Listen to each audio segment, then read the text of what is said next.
birthday, Firecracker. Good boy. Whoa, good job, Pumpkin. Happy birthday, Pumpkin.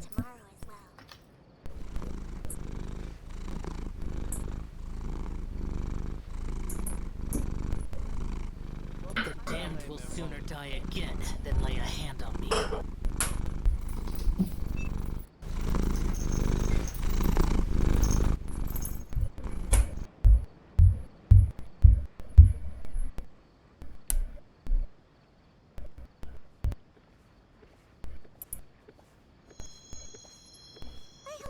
Nice like this tomorrow as well. Hey, welcome back, Mango3M here. We are going to continue with Genshin Impact.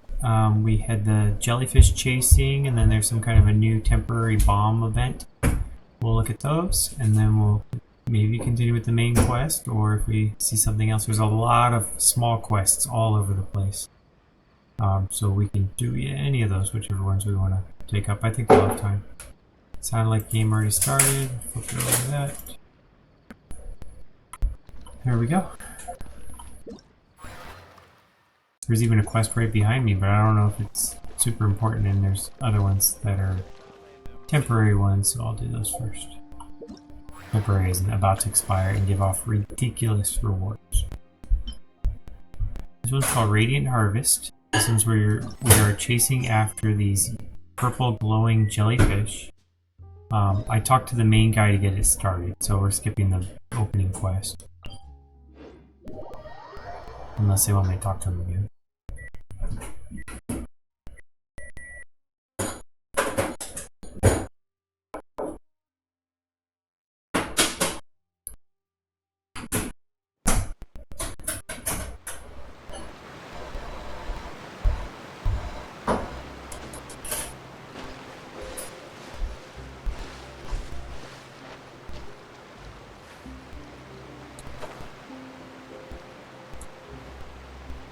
Thud.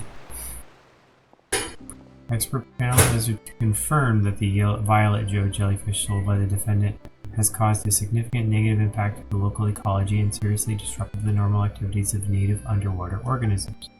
The evidence is conclusive, and the defendant has been declared guilty of the crime of ecological destruction. Wait, I didn't know anything. I wasn't the one who released them. In light of the defendant's lack of conscious criminal intent, the defendant is hereby especially permitted to make amends for their crime. If the defendant could retrieve all violet glow jellyfish within the designated waters within a certain time limit, certain sanctions may be waived. Retrieve? How can I possibly do that? Could you please reconsider? Even a bigger fine would do.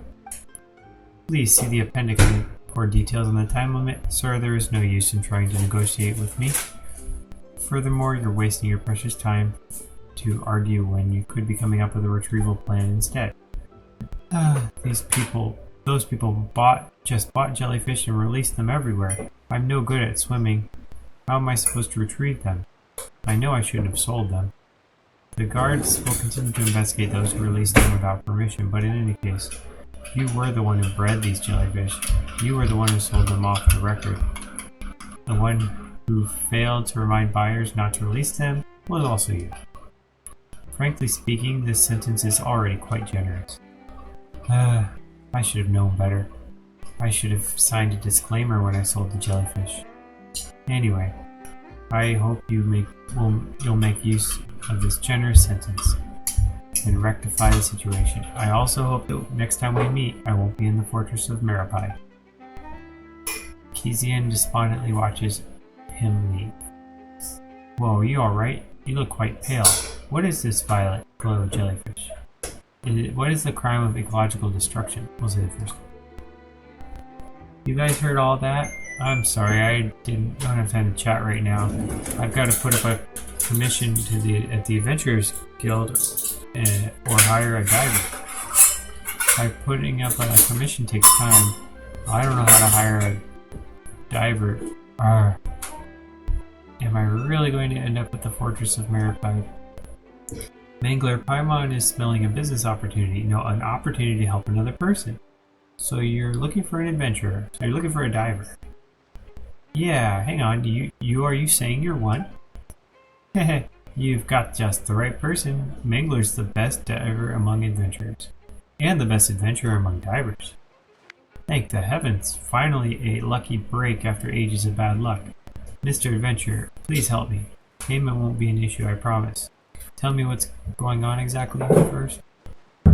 Yeah, we just saw you get charged with something. It wasn't anything serious, was it? If so, we ain't helping. No, it's nothing of that sort. You see, I was trained as a researcher in biology, and during one of my recent experiments, I accidentally bred a batch of glowing jellyfish. They were originally meant to be disposed of after I finished my experiment, but I thought they looked rather pretty, so I thought I could sell them as pets for some quick mora. After all, those studying biology don't usually make much mora. So did you end up making any mora? Well, doing business is certainly easier than doing biology.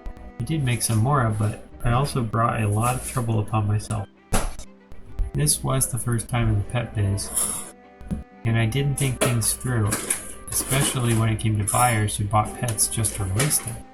My guess is that they felt bad for these little creatures born in a lab and released them as soon as they got their hands on them. Unfortunately, these jellyfish and I specially bred are incompatible with the local ecosystem, especially due to their tendency to gather and glow in clusters. They can easily change the amount of light available at different depths of the water and disrupt the normal activities of other species, thereby impacting the ecological equilibrium. Well, wait, so they like gathering and glowing and can impact some kind of equilibrium. Can you put it in a simpler way? Oh, sorry about that. That's just an old habit of mine. You guys know of fish species that are only active during the day or night, right? Well, the behavior of some underwater creatures is closely tied to the amount of light in the water. And as soon as the unnatural light source is brought into the equation, that behavior is easily disrupted. I used to have peers who did research on fishing with artificial lights. You're getting off track again. Focus on the main points. Please excuse me. Long story short, the guards recently discovered an unusual glow in the waters at various places. After an investigation, they concluded that the glow were light released by clusters of violet glow jellyfish. Although I wasn't the one who released them, I was the one who sold them. They ordered me to clean this mess up, or at the very least cut down the jellyfish's numbers to a safe level. I'm a researcher. How could I possibly get into the water? Thank goodness you showed up at the right moment. Otherwise, I would have been able to do nothing as this bad luck sent me to rock bottom. That does sound pretty unlucky, but you're not exactly innocent either. Mr. Adventurer, please help me. I'm willing to compensate you generously in return. Generous compensation. Mangler, he seems to be trying to make up for his mistake. He's a good guy. Fine. What exactly do I need to do? Thank you so much. The guards are investigating the locations where the violet glow jellyfish were released. All you need to do is go to each of the places and catch as many of them as you can.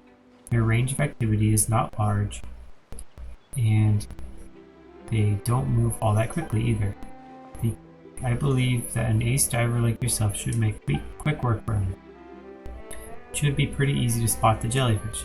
Just follow the light and swim around for a bit, and you should be able to find it. I'll always be here, so if there's anything you're unsure of, feel free to come ask. Oh, that is, if I haven't been taken away to the Fortress of Maripide already. Alright, look at that. We got all of them but one. Let's see if we can knock some of them out. Ooh, looks like some are in the places I haven't been to up here. I'll have to explore. Even more exploration.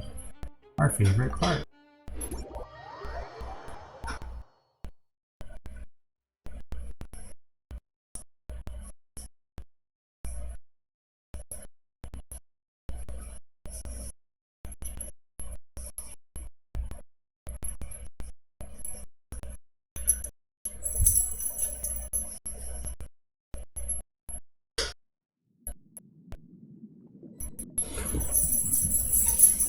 We almost had a pumpkin.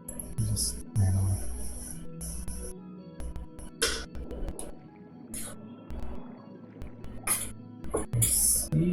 that there's one. It's probably inside. On the map, they're saying that there's a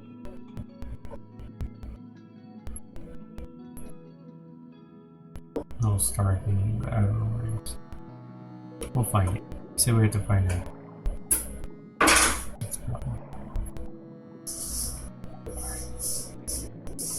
How do we shoot this thing?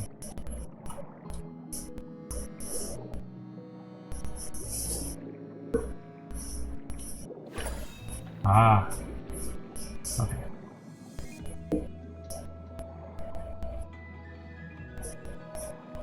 Characters can collect them in retrieval areas. Fails if you leave the area. Rings pass through them, you go faster. Bubbles cause you to swim faster.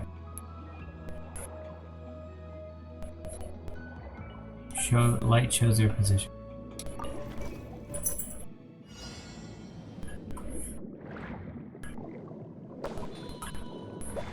See if I can steer. Looks like not very well.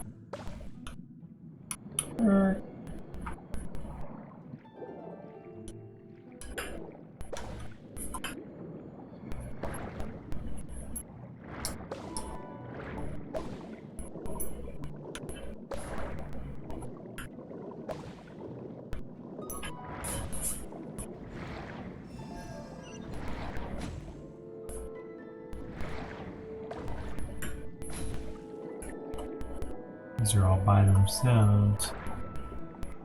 Can you get them?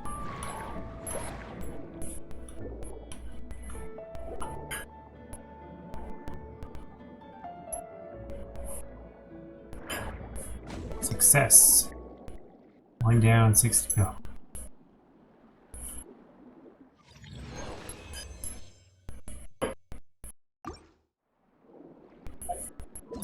What kind of rewards do they get?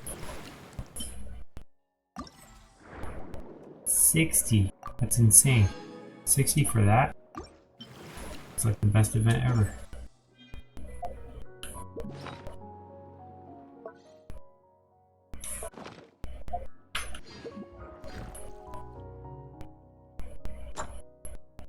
And they're giving credit for 3 out of 4 of my daily quests for that.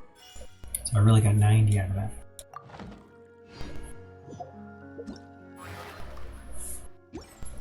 I'm gonna actually check and see if we have enough to yeah, let's do it. Let's try to get one more.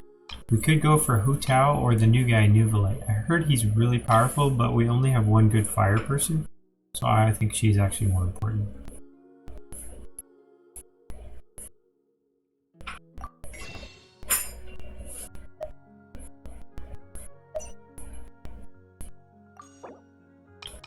We need to buy 2 more.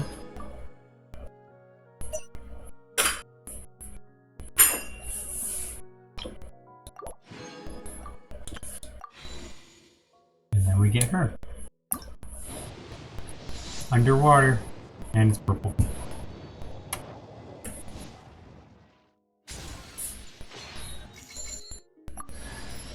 Oh wow. Xin Chu, I think it's C6 now for him.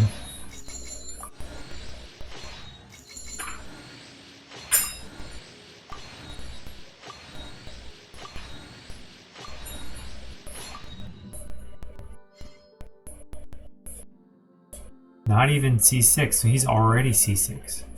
All I got is just extra stuff for... That's embarrassing. Okay, well, we have enough. I'm gonna go ahead and try one more time.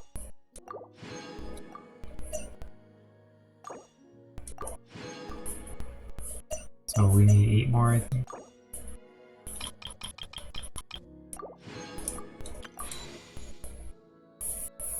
Last chance.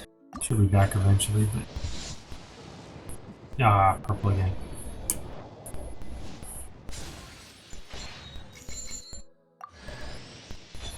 Diona!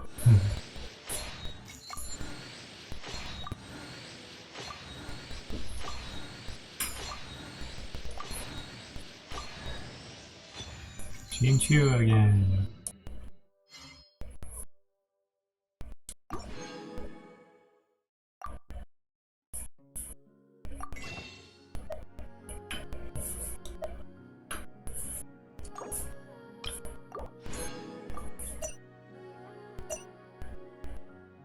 Alright, we're quite a bit short. Tough luck.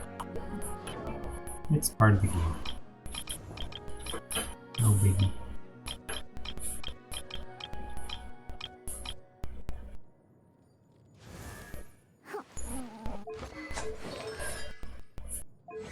Now she's a C6. This one gets signatures within the signature mix radius. Gain following effects based on their HP. Incoming healing bonus when it goes below 50%. Elemental mastery increases when HP is above it. So you get either increased healing or increased magic. A super duper support character. Oh, let's go ahead and knock out this thing and let's open up the map and we'll look for the next one.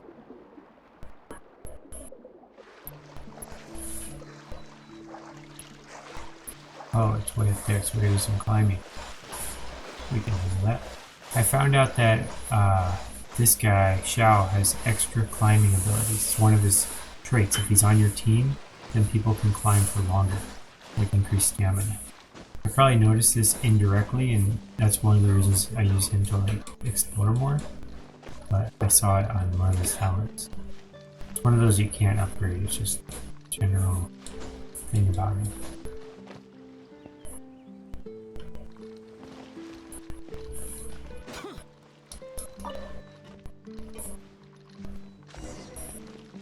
This should be another place Catherine marked for us. There seems to be nothing there. Wait. There seems to be someone. Help! You over there! Don't just watch! Looks like we got some monsters coming. No. Evil conquering! Worthless! Worthless! Whoa!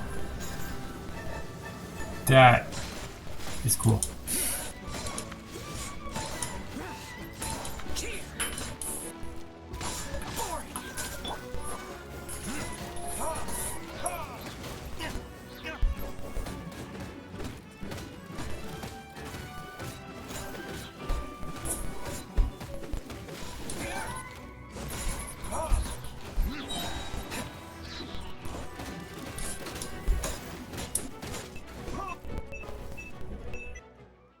There's no end to these stupid mecha.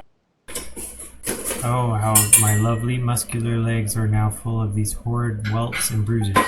Thank you, friend. If it weren't for you, I'd still be taking a beating from those mecha. Oh, sorry, I forgot to introduce myself. I'm Desnos, the member of the Fontaine Research Institute. An assistant researcher, or so I used to be. Now I'm responsible for receiving the adventurers who come here for recruitment and conducting preliminary qualification reviews. They're called preliminary qualification reviews, but it's more than just me checking. It's more just me checking if they're carrying all the paper documents with them. So tell me about the Institute's commission. Ah, you're here for the recruitment too. Sorry, please excuse my manners. Let's talk business then, shall we? Did you bring all the documents with you? If not, I can help you with the ones you're missing. Got them all right here. Good, let's see. One proof of adventure qualifications, one 30-day travel history, all nice and clear. This will do just fine. I noticed you only got one adventure handbook with you. I'm going to need you to show me all the adventure handbooks you used and are currently using so I can take a photo of them. Well, you're quite the young and promising one then. No matter, it's easier having everything in one book anyway. Now for your commission history, income statement, commission evaluation info, commission statistics, and average positive ratings. You're very hardworking and you've got quite the income. Good faith commitment, a notice of liability, a notice of obligation, notice of exemptions of your information release for legal purposes. The last one wasn't really that necessary, but oh well, still. Very good, well done. All your documents are with you. Thank heavens, you're the only candidate in the past 2 weeks who actually prepared all the documents. Now, all you need to do is go to Fontaine Research Institute to undergo a final review. I was meant to be the one to take you there, but those stupid mecha injured my leg. It's okay. I'll just tell you where it is, and we'll head there ourselves. Sounds good. I'll mark the location down on the map. Oh, by the way, I suggest you head straight to the roof and talk to Mr. Knacker. The Institute sent him to work in the area. You can go talk to him. There's lots of clockwork mecha in the nearby wilds, so he's definitely going to need a formidable guard. Wait, you haven't passed your final review yet. Why are you assigning us work already? And there's no compensation either. Well, now just hear me out. Mr. Knacker is a senior researcher at the Fontaine Research Institute, who once even did research under Edwin, and he's got some sway in the Institute. If you were to get along with him and incidentally demonstrate your capabilities to him to prove your worth, then you're gonna have a much better chances at passing the review. So what you're saying is we should help him and thank him for the privilege while we're at it? Precisely. You can tell him, before arriving at the Fontaine Research Institute for final review, Mr. Desnos has first tasked me with being your guard and ensuring your safety. Anyway, I won't hold you up any longer. You should be on the roof. I've still got to... Ouch, my leg. Stupid mecha. Alright, we opened up a new quest called Fontaine Research Institute. Something. Cool. Well, let's go to the roof. Hello, birdie. Ooh, treasure.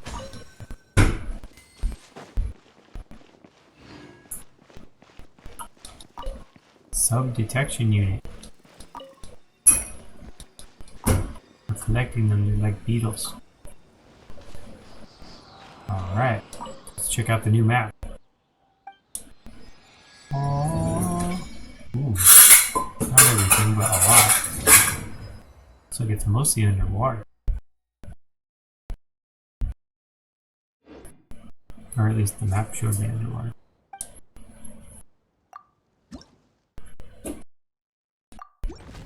Yeah, level up. Now we can climb longer. Our stamina has increased by 0.1%.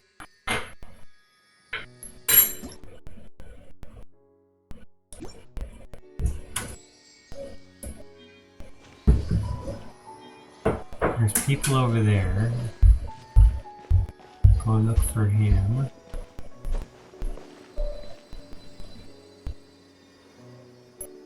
I know we're supposed to go.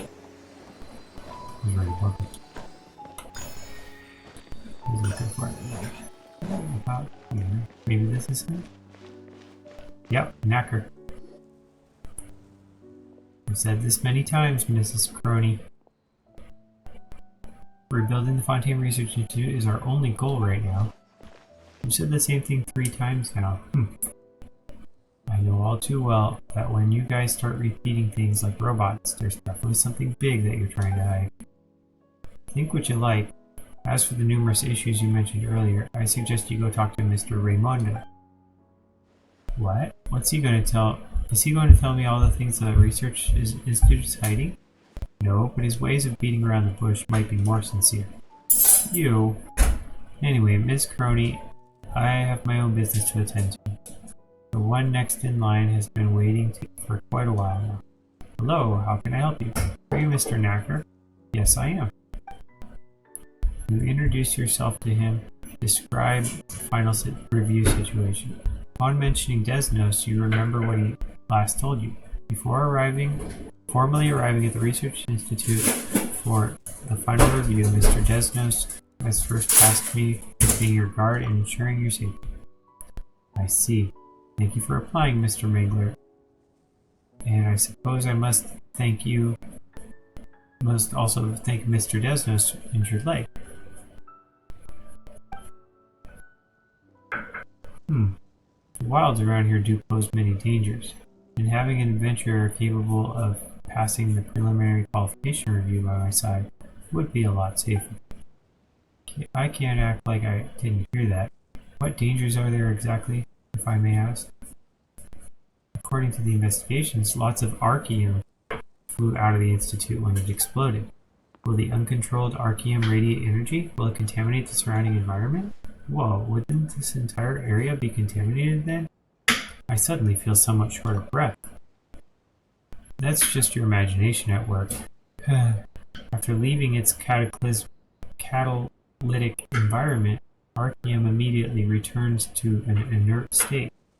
It won't radiate or contaminate anything. It is apparent that Miss Crony's way of phrasing her concerns brought you unnecessary misunderstanding. Mangler, may I take another look at your documents? If you really wish to escort me, then we'll have to take something of a detour. I'm going to a few nearby places to review the technological assets of the Institute and nab some documents along the way. Who's this lady next to you? Some reporter, that's all. Her name's Crony. Indeed, that is what I am. It's a great honor to meet you, Mangler. I've heard your name from my colleagues many times before. I'm Crony, a journalist of the Political Affairs section of the Steambird. If you have time, do we arrange to have a chat? And of course, Ms. Paimon is also welcome to join. I'm very interested in your adventures. Let me see. How does next Tuesday, Wednesday, or Thursday look to you guys? Even this Saturday could work. We could go for a cup of coffee. Or how about right now? You guys stay here and chat, and I'll go about my work duties. That won't do. I've already reserved today's entire interview schedule for you. Sorry, Mr. Mangler, Paimon. We'll have to chat another time. That's okay, we've got work to do anyway. We need to escort him first. I must stress again that I'm just an ordinary researcher now. I don't have any further information to give you. Plus, we've also got tedious and meaningless work ahead of us. Even if you'll go ahead and interview me, you won't get any useful information from it. That won't be a problem, Mr. Knacker. All work has its own unique value, and it's our job to uncover it. Don't worry about me. Suit yourself then. Let's get going, Mangler. According to the schedule, there's a document we need to get at the Institute's executive office. Hopefully, Konjat wasn't called up for some other one.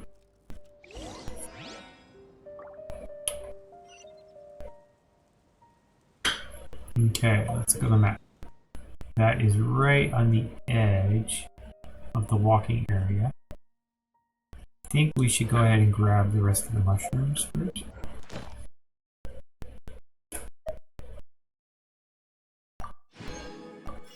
And by mushrooms, I mean jellyfish.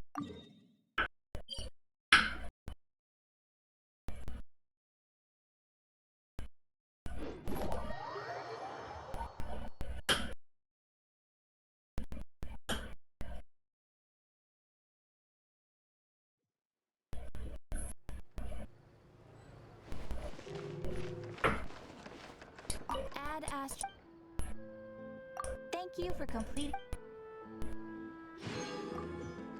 Ad Astra.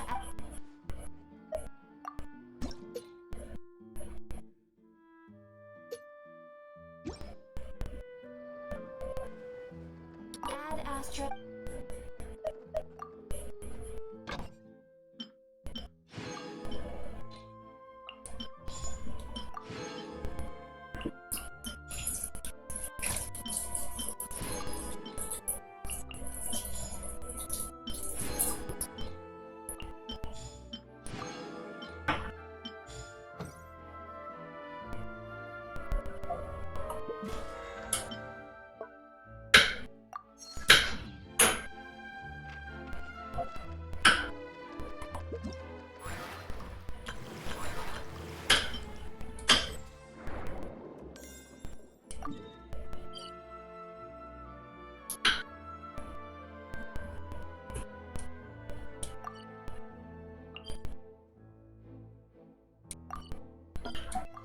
The inside of somewhere or outside? Let's try this one. Looks like outside.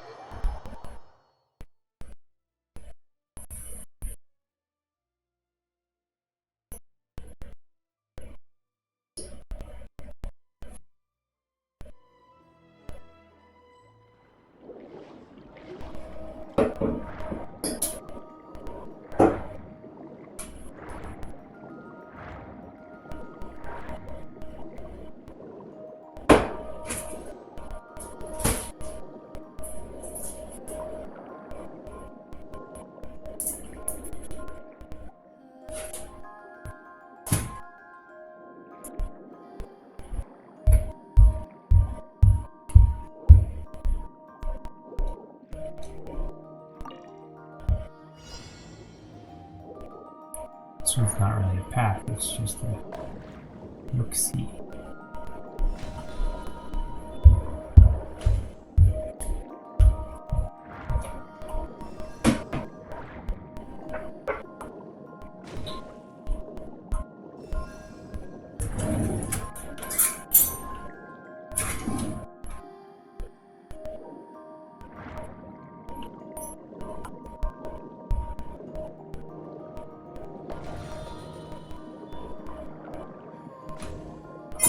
I think we got him. That one was easy.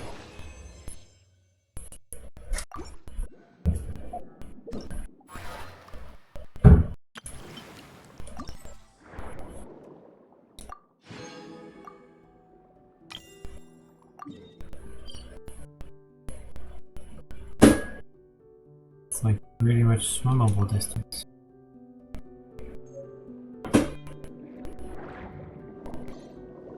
Ancient quartz.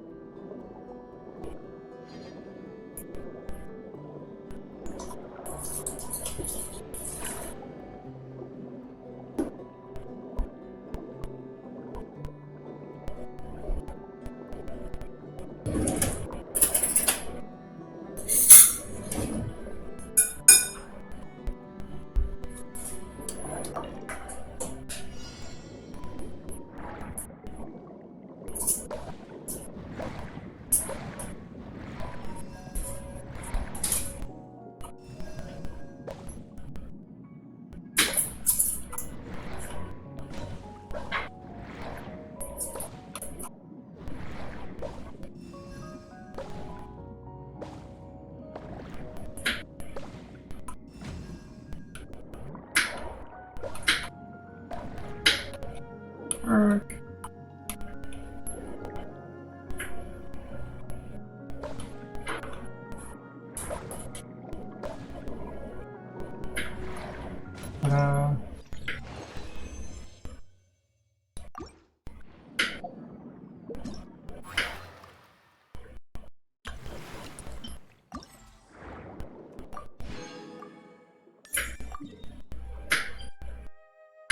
This one's far. There's a waypoint right behind it.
This one's on the edge.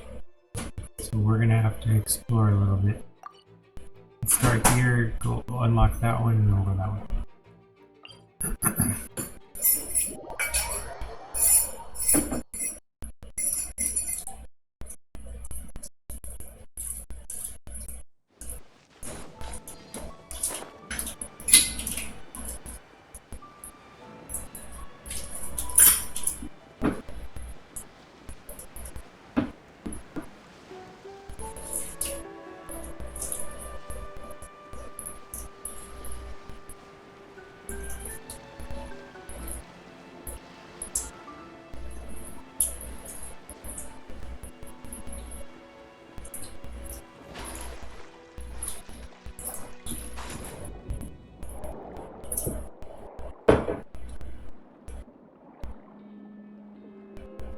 See it right there.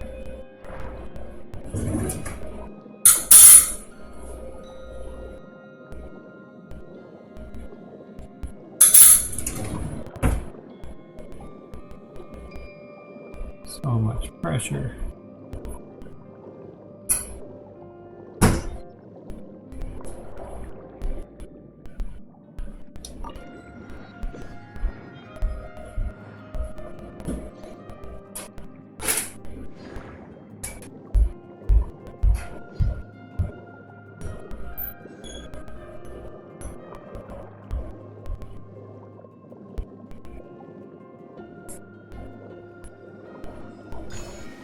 Alright. Knock him out. Alright, they want the next one this way. Oh, that's for the executive office. Thought I said navigate me towards this.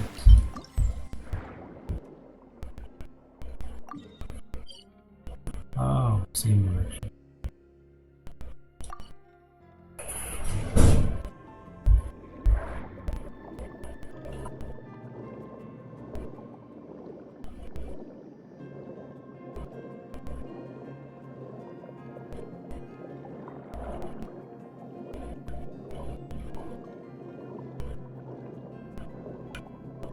What's that?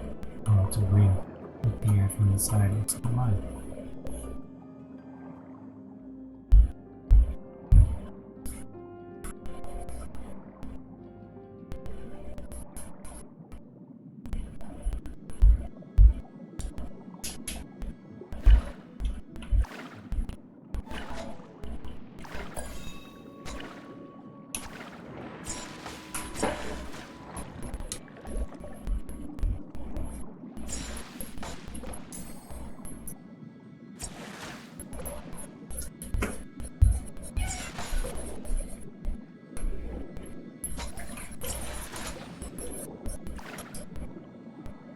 Did nothing.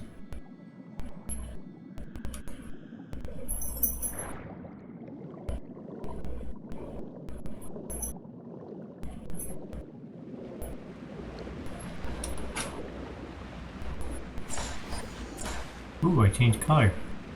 The flow switched directions.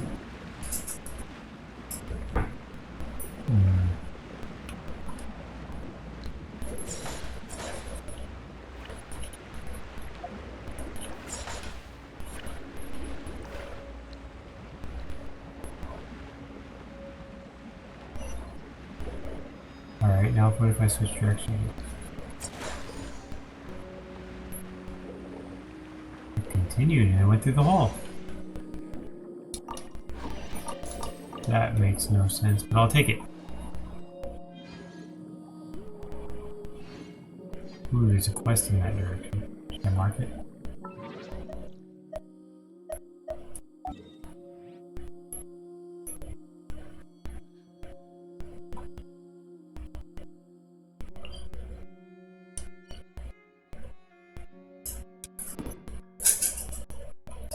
That's not how you mark things.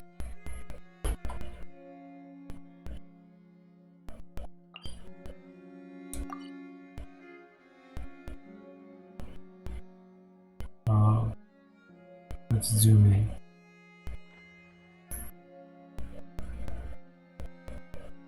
Put a pin there. Call it something. Press to edit. I don't have a keyboard. I guess I do have a keyboard. Through. That's it.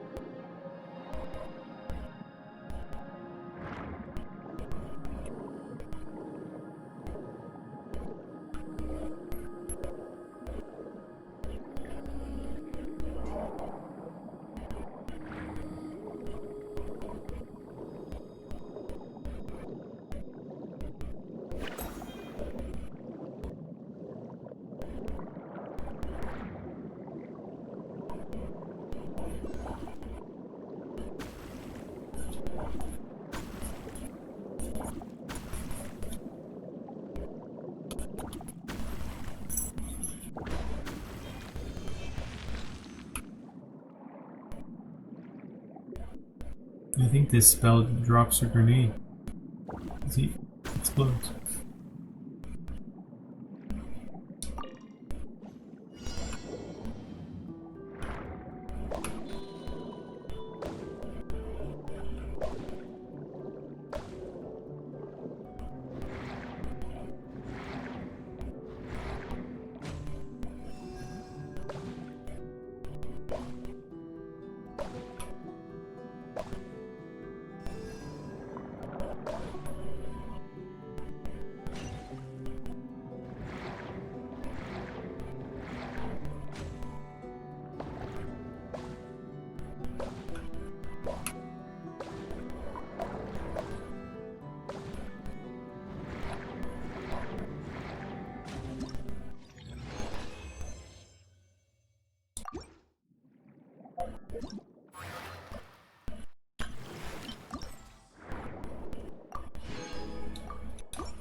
This one's back the way I came. Let's see. Let's open up this one so we can see the map.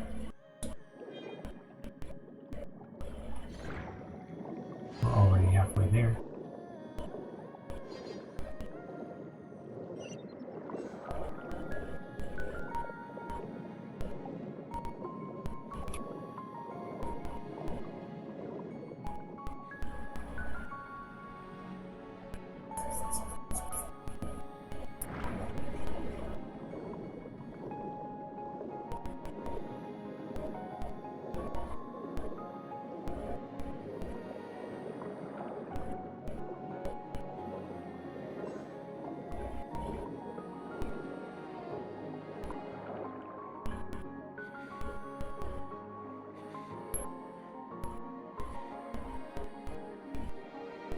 Is that a flower right there?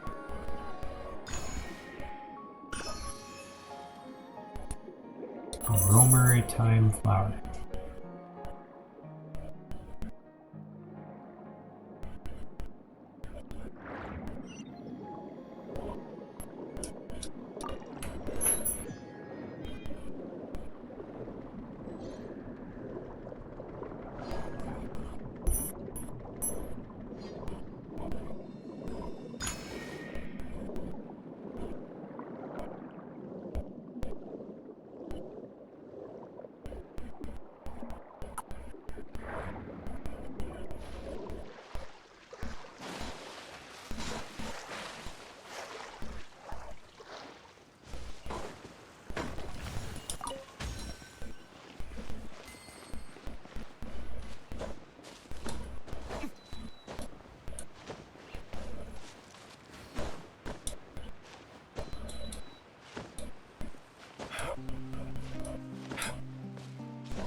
We made it!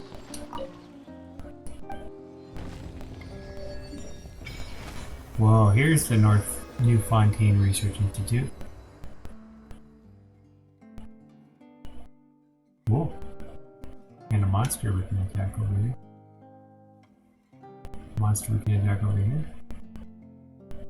Alright, let's turn him in and move on to the next Jellies.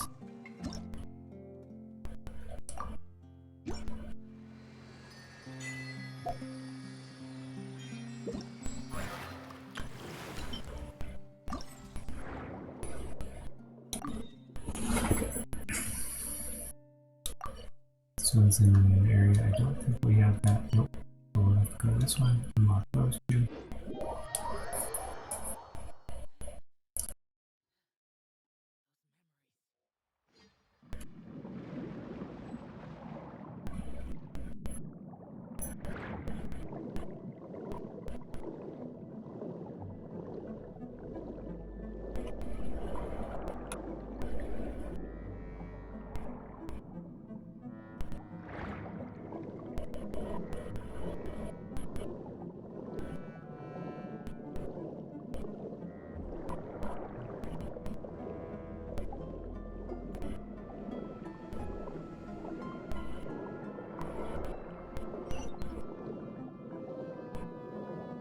I'm gonna unlock this one, unlock that one, and I'll work back to it.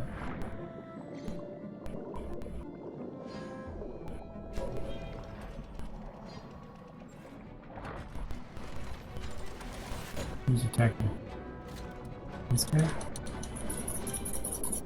How do we attack him?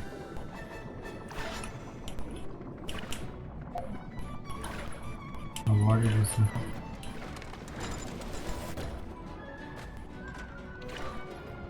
Drop bombs on.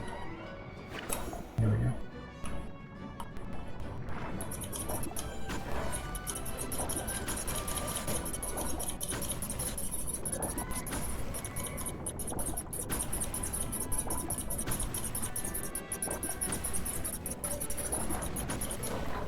There we go.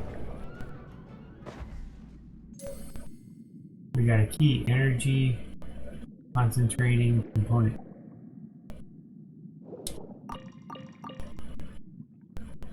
Cool.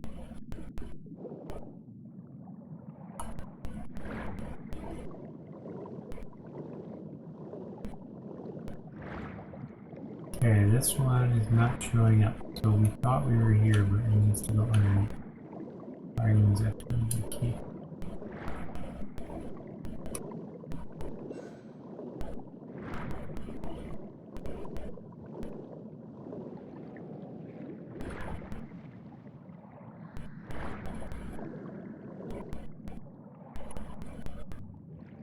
No, it's some kind of really deep underwater thing.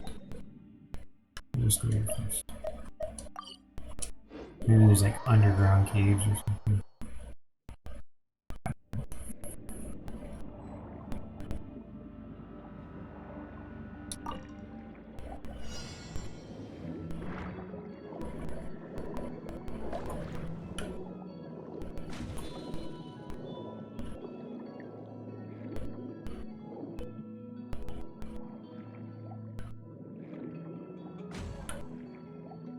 That goes to the underground.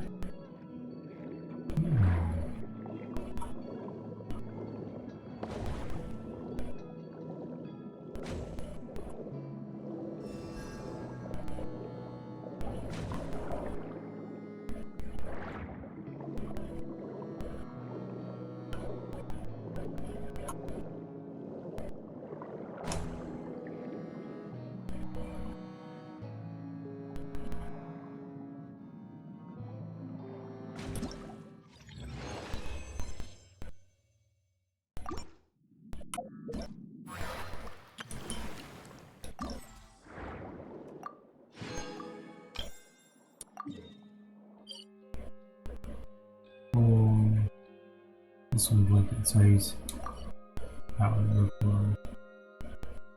Let's look in this underground thing and then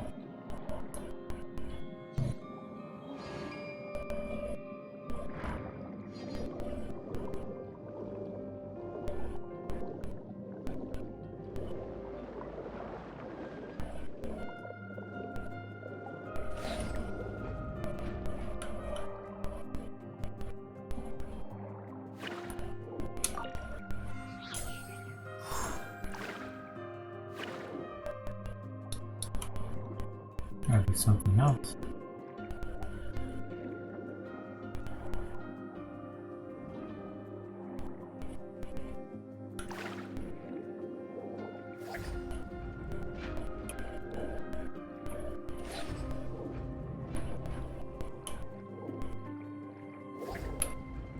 Oh.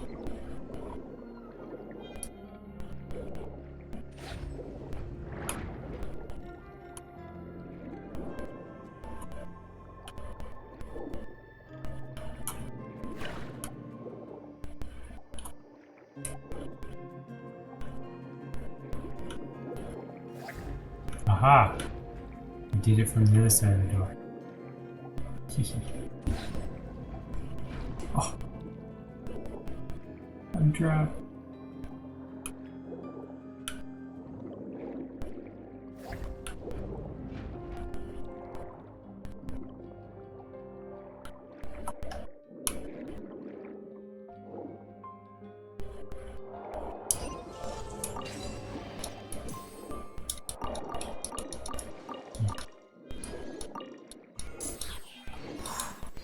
All kinds of treasure. Look what we found. Magic. Alright. They were sending me to get those mushroom south. Or is it this one? This one. Oh, that's number 4. We're on 4.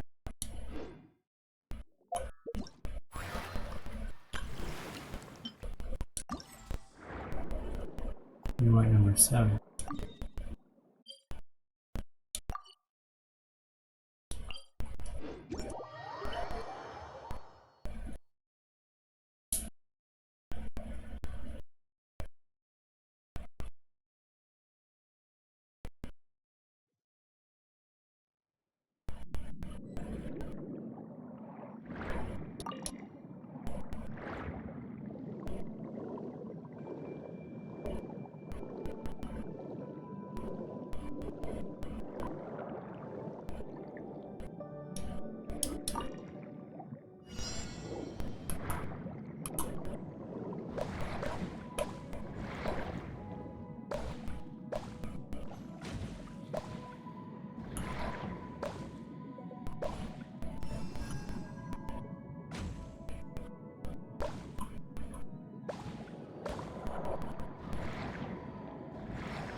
Ooh, I see a castle right up there.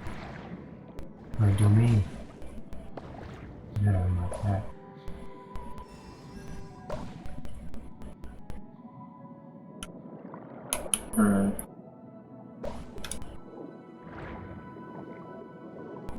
Conveniently brought me up right by that.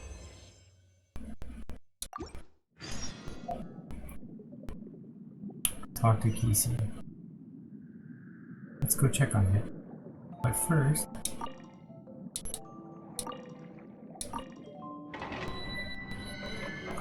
open this domain. Admonishing engraving.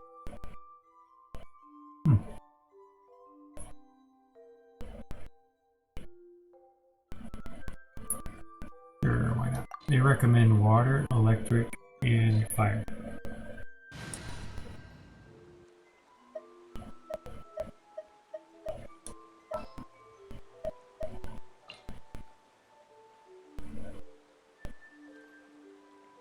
Well, since you asked so nicely.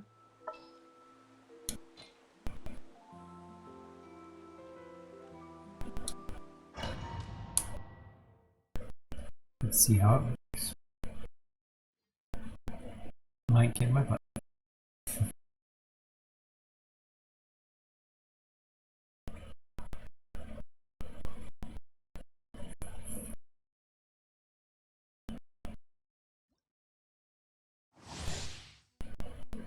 The character recovers or loses HP. Your active character's normal charge or plunging damage increases by 10% for 10 seconds. It can be triggered once every 0.1 seconds. Wow. Interesting.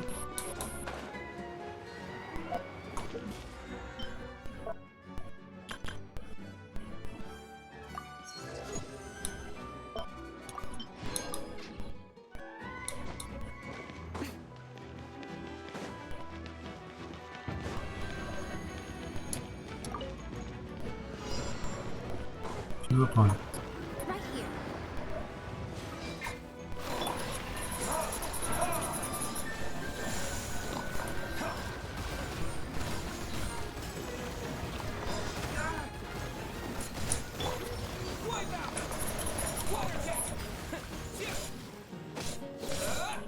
Right now.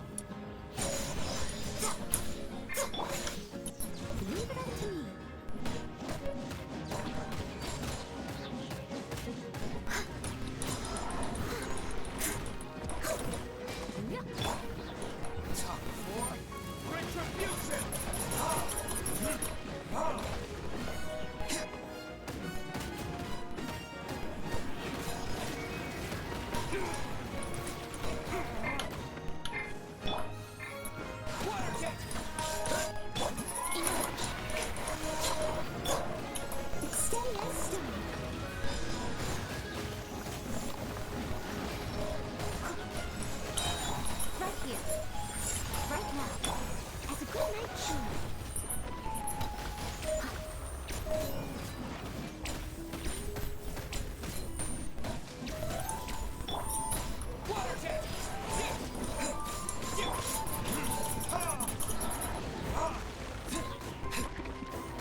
Halfway done, halfway beaten him.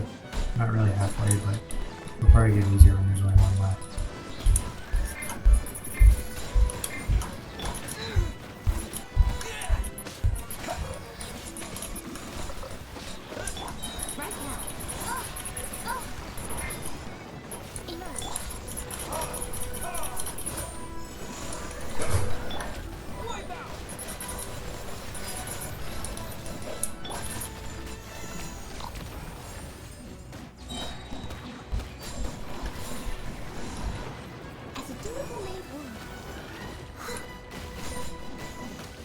Alright, one down, one to go.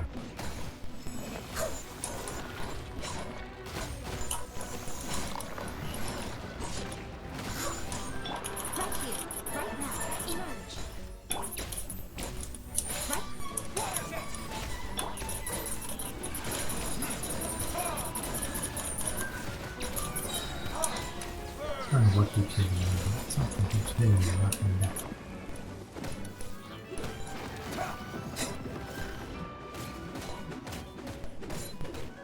He's not taking any damage.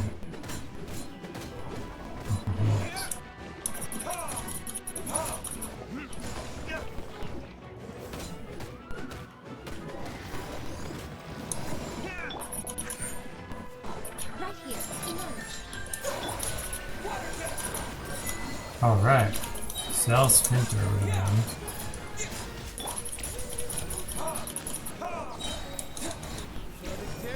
I did something good.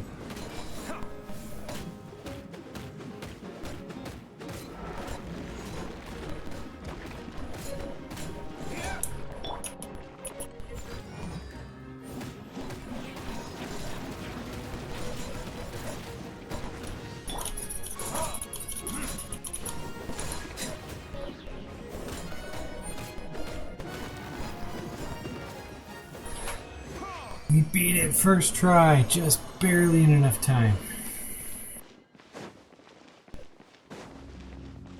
Let's go for double reward. Use the condensed stuff.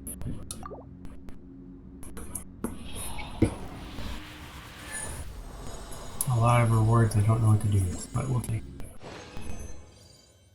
Justice. Teaching injustice. We're running out of here as fast as possible. I think next time if we use Shao instead of being Miko, that might be better.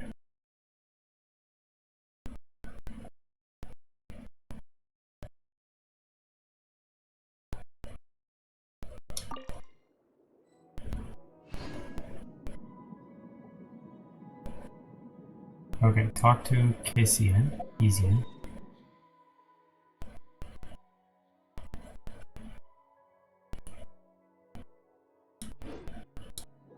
That him right there. It's like not even that far away. Why did they say 1,000? Oh, because it's underwater.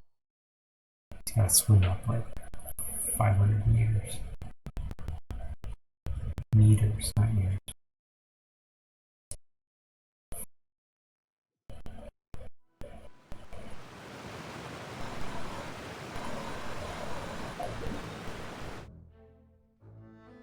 Oh, it's a different quest. Quest.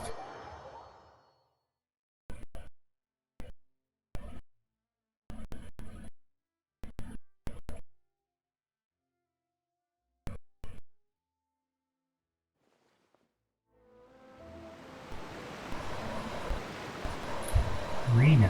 Hello, Rena.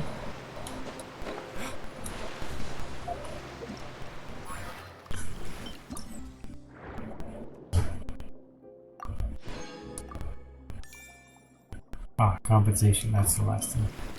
So we will finish this one, we can start the bomb one.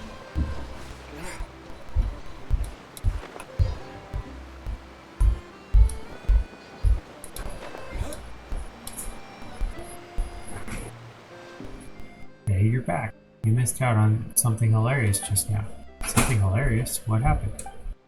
Just now I brought the retrieved jellyfish and waited here for Mr. Agaro's inspection, but before he could show up, some of my buyers did. They told me that ever since releasing the several batches of jellyfish, they felt refreshed and their business has been going super well. I thought it must have just been a blessing from the heavens for doing a good deed, so they came back to buy more to release. I'm still trying to catch them for you. How are you still selling them? Mangler catches them, Mr. Kezian sells them, buyers release them again. Hey, is this your way of making money? What? No, how could I? I don't want to have any more trouble with the guards. I spent ages telling them that releasing these jellyfish does more harm than good, but they simply wouldn't listen. They just believed that their luck was due to what they considered to be a good deed. They even believed that my bad luck was due to keeping the jellyfish in captivity. Just what are they thinking? Anyway, while we argued, Mr. Aguro arrived and immediately took them into custody. Guess your luck had run out. You reap what you sow. In the end, you was carelessly releasing these creatures without first understanding their habits and ecology, really for the creatures or just for their own good luck. They were also taken into custody by the guards. Seems like they didn't get much luck out of it in the end. Huh. Speaking of which, thanks to you, the guards have now waived my jail sentence. In addition to the compensation I promised you, I also have a little memento for you. Please take it. Kezian takes out a jellyfish ball. Eh? Are these also violet glow jellyfish? Why do they look so similar to the ones we caught before? Yep, they are similar specimens. I picked out a few suitable specimens from the storage warehouse yesterday. There were more specimens than before were assignment numbers, though, so I figured I might as well give them to you as some memento. As for the rest, I'll continue breeding them and find a way to integrate them into natural environments. Oh, and I'm also planning on keeping a few of the violet glow jellyfish to investigate their clustering and glowing behavior. Well, they do look pretty cute. I think they would look cuter swimming in the water. Whoa, wait, don't you dare think about releasing them. Probably for the teacup.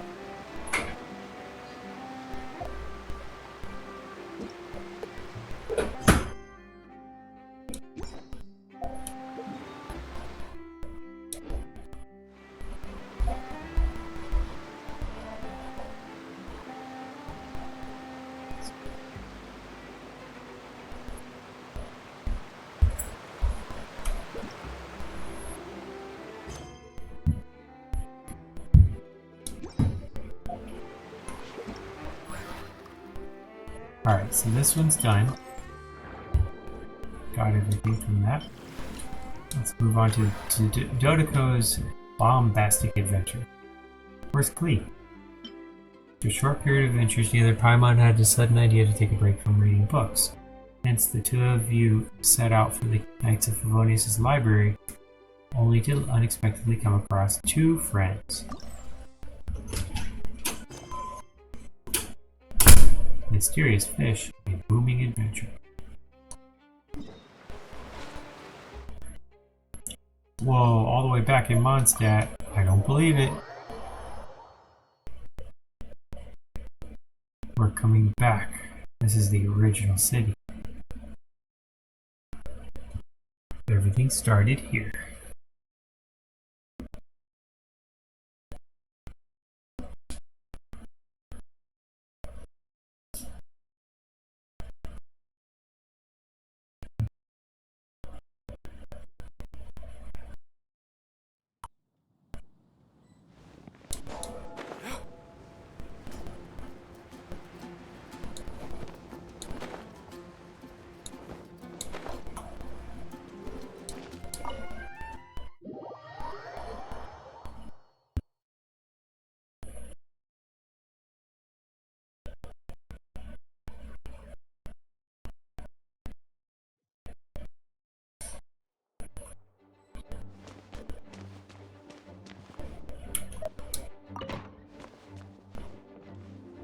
It's Lisa, back with her witch costume. Okay, got it. But fish taste best when they're freshly blasted. grill them over a fire and they'll turn extra crispy and smell so good. Don't worry, Jean has informed me about all that a while ago. So, I went ahead and placed some orders at Good Hunter. Over the next few days, their chefs will be preparing the best fish fresh from the lake and cooking them right away. Freshly cooked fish served with Clee's favorite spices and my specially prepared desserts. I'm sure it'll be just as delicious as your catches. Okay, then I'll trust your taste, Lisa. I promise I'll stay in the city and play Donico's Boom-tastic Adventure. I won't go fish blasting or make any trouble for Albedo's friend.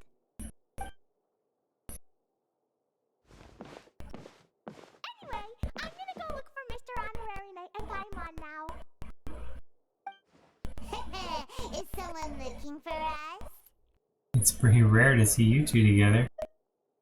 Sounds like you two just made an important agreement. Mr. Honorary Knight and Paimon! Clee was just thinking about you and then you appeared! How'd you do that? Oh, did you somehow magically hear Clee's thoughts? Oh, little cutie and Paimon, you're here just in time. Looks like I won't have to go to the trouble of writing you a letter now. Clee's wishes summoned us here. We were brought here by the magic of pure coincidence. I'll say the first one. We had some time on our hands and wanted to look for something to read in the library. Anyway, what's Donico's Boom-tastic Adventure? It sounds way more fun than reading a book. It's a new game Lisa made for me. We came up with the name together. You're amazing, Paimon. You remembered the name so quickly.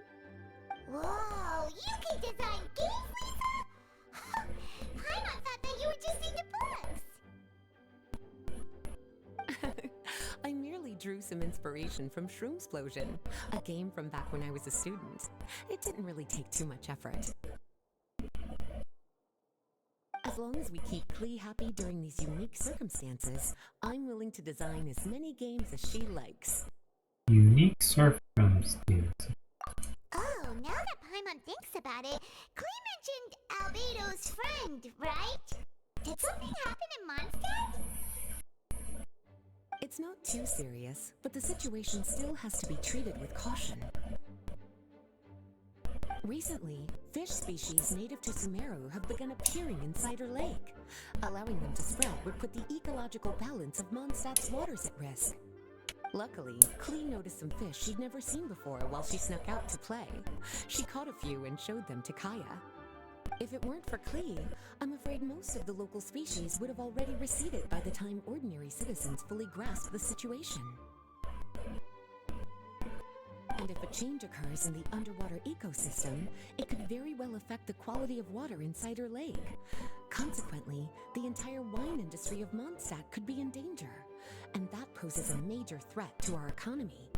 I saved the day! I even got praised by Master Jean! Good job, Clee. So that's what happened. Good thing Clee noticed the fish before things got out of control. The investigation team sent out a few members to inspect Cider Lake and look for the origin of the intruding species. To avoid disturbing these little invaders, Clee has to keep her treasured bombs away for some time. The investigation team's instruments are extremely sensitive, so any explosion within a certain distance of the lake would affect their data. Jean said that Clee would definitely get bored being cooped up inside the city all the time. Albedo's busy making improvements to the reconnaissance company's experimental equipment, while Kaya just left for a business trip, so the task of looking after her fell on my shoulders. But I'm not bored anymore because Lisa invented Donico's Boom-tastic Adventure! Mr. Honorary Knight and Paimon, let's play together! Count us in. Alright, the game table is right over there in the garden. The orders I've placed at Good Hunter will also be delivered there. Please enjoy yourselves. It's not every day you get to play games with Klee, surrounded by the scent of flowers on the breeze, with delicious food delivered right to you. Wait, Lisa, are you not coming with us? Don't you think it'd be a little unfair if the game's creator joined in? I don't want to spoil the fun. Besides, as the librarian, I still have my basic responsibilities to take care of.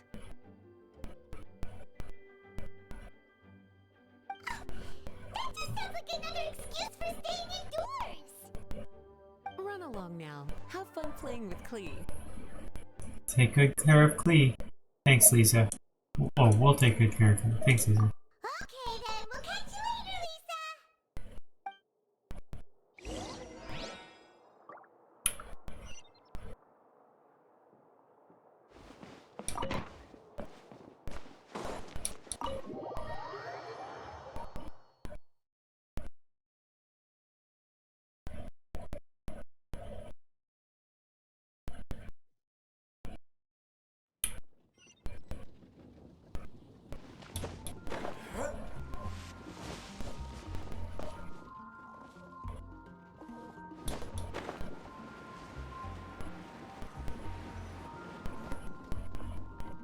We're here, Mr. Honorary Knight. This is where we'll play Dodoco's Fantastic Adventure. Ooh, Lisa picked a really good spot. Paimon loves it here already. Alright, teach us how to play Glee. Dodo Adventures. Kaboom! Yeah, let's play!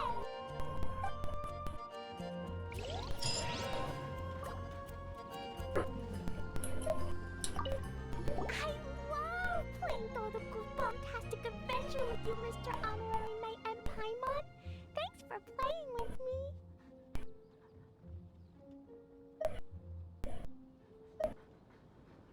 I'm having fun too. One more round. Let's go, let's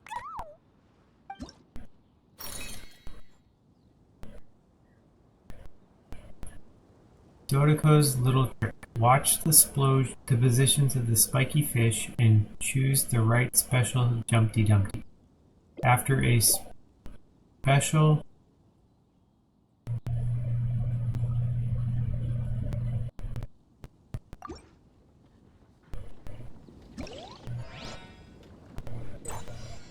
defeat the spiky fish warrior using special Jumpty to obtain 1 point. Defeat the king to get 2 points.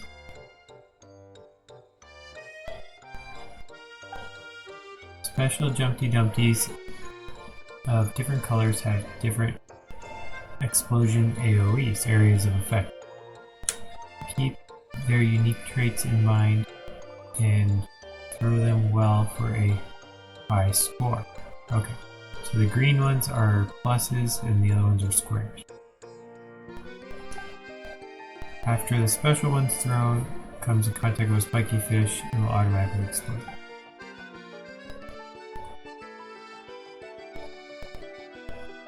If you throw a special one, you can make it explode immediately. That makes the most of your rating.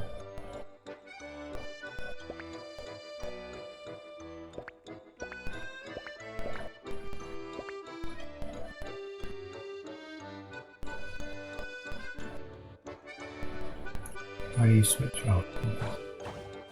Alright, we'll start with just a +1.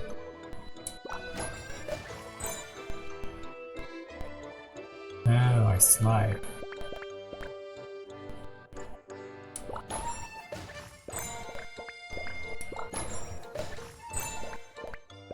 Alright, I'm gonna go for 4 of the king ones. And then I'll make the square one.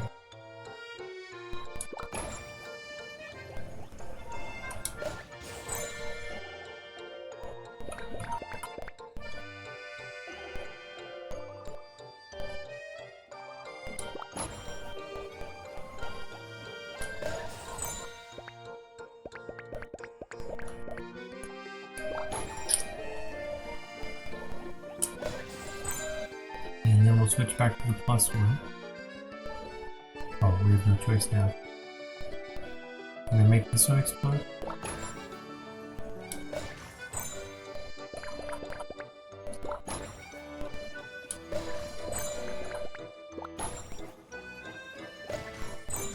think we did pretty good.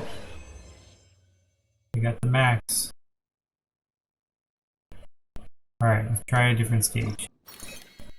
Oh, it's locked. Okay, so next week...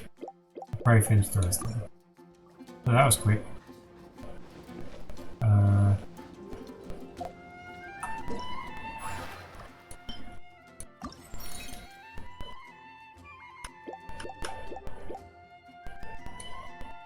Look at that, 70. I get even more points for this. I just want to give out as many as possible. Alright, well... we could finish some test runs, or we could just start with the next quest. Let's start with the next quest. I can do this test runs offline. It's all characters we've seen before. Alright, let's look real quick and see if we have anywhere near the right number. No, we're only halfway there for Hu Tao. Hu Tao, I don't think we're going to get another opportunity to get it. I wonder who's coming up next. Okay, we were in the middle of Kabuki Mono's finale. Truce with the Rain. Let's start that one. Or continue that one, basically. Kabuki Mono, you know, it's the chasing around the Balladeer forever and ever and ever. The Valley Deer, Balladeer.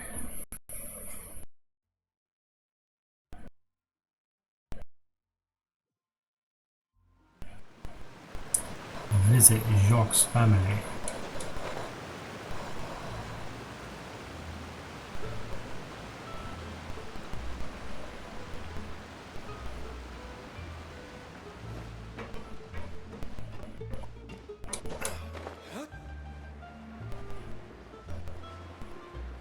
I see a kitty. A weird looking kitty. It is settled then.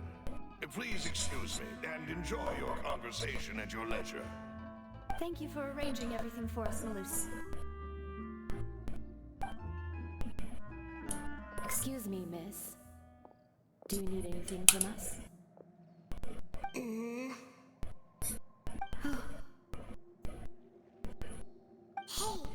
Navia's all quiet. This isn't like her at all. Let's not bother her for now. I'm sorry that I only came to visit after all this time. After what happened, I didn't know how I was supposed to face the two of you. Ah, if it's about that, there's no need to apologize. After my husband died, Spina di Rusula sent us a lot of mura and support. I understood your guilt and apology to be genuine. But aren't all of those things nothing compared to the loss of Jacques? I can understand the kind of pain that comes with losing a father so needlessly. You don't understand at all. I didn't know how to face you, because I didn't know what I could possibly bring as a consolation gift. I know only the full truth could bring closure to you, and to all of us. I'm sorry. I appreciate the sentiment, but you don't have to carry all that guilt. On the matter regarding my husband, my daughter and I have more or less found our answer already. Would you mind sharing it with me? I really can't believe that my father could ever bring himself to shoot Jacques. I always knew that my husband's money was earned through others' suffering. He told me countless times that if he could turn back the clock, he would never go into the synth business again. He had many regrets, and felt that he took the idea of providing for his family too literally. For the longest time, he thought Mora was everything. So when Mr. Callis came to him with a proposal, he accepted it almost immediately. He tried to be as careful as he could, but even so, he was still found out by the higher-ups. They found out about his betrayal? Papa didn't say that exactly, but Papa did tell me that I should never be ungrateful. Before he left that day, he told me that he had no choice. It was only later that I realized it was his final farewell to the two of us. Wait, does that mean someone ordered Jacques to take out Callus? I don't know that for sure, but you could say that's the conclusion I eventually came to. Which is why I'm the one who should feel guilty. Callus had always taken great care of us, both when he was still alive and after he passed away. Even if he fired the shot that killed my husband, it was likely in self-defense. It is impossible for me to hate him for what he had done. But Mama, why is Papa still the bad guy if he did the right thing? Papa always wanted to be a good man, so why did he have to do a bad thing in the end? Well, things aren't always as they seem. You still feel like your papa was a good man, right? Yeah, Papa was a really good man. The best in the whole world. Then you should hold on to that. If a good man had to do a bad thing, then he must have had his reasons. Regardless of whether he left you a parasol or a sword. He must have done so to give you a better life. Oh. Thank you for everything you've told me. I will definitely find the truth. The current state of things is not something I'm willing to just sit back and accept. Thank you. I'm very grateful to hear this from you. Even though your personality is quite different from your father's, your determination when you speak is really similar. You really think so? That's the first time anyone said that to me. Like father, like daughter. Testimony from Jacques' family. His family believes he had struggled greatly with the order to kill Callus. Did Callus act in self-defense, or was there more to the incident? You should really bring the Knights of Favonius with you next time.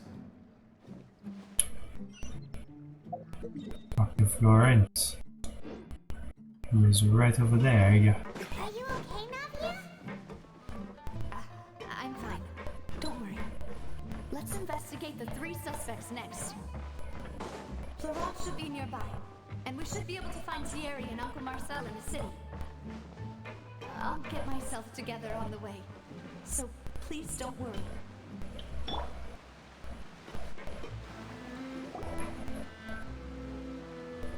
Greetings, boss.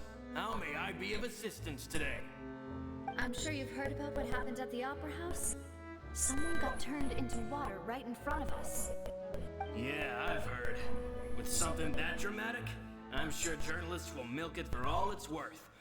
And it'll be all the talk for the next several weeks. It also reminded me, on the day that the incident happened with my father, it was raining outside, and we found some clothes left at the scene. After my partner here put the dots together for me, I feel like we should try to reopen his case.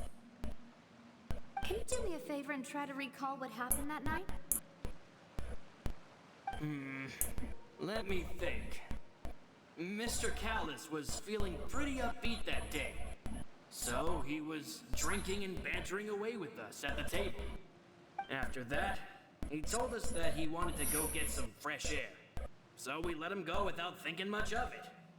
Who knew that we would hear 2 gunshots ring out right after? My first reaction was that Mr. Callus's life was in danger. So I grabbed my holster and made a mad dash toward the scene. But when I got there, it was already too late.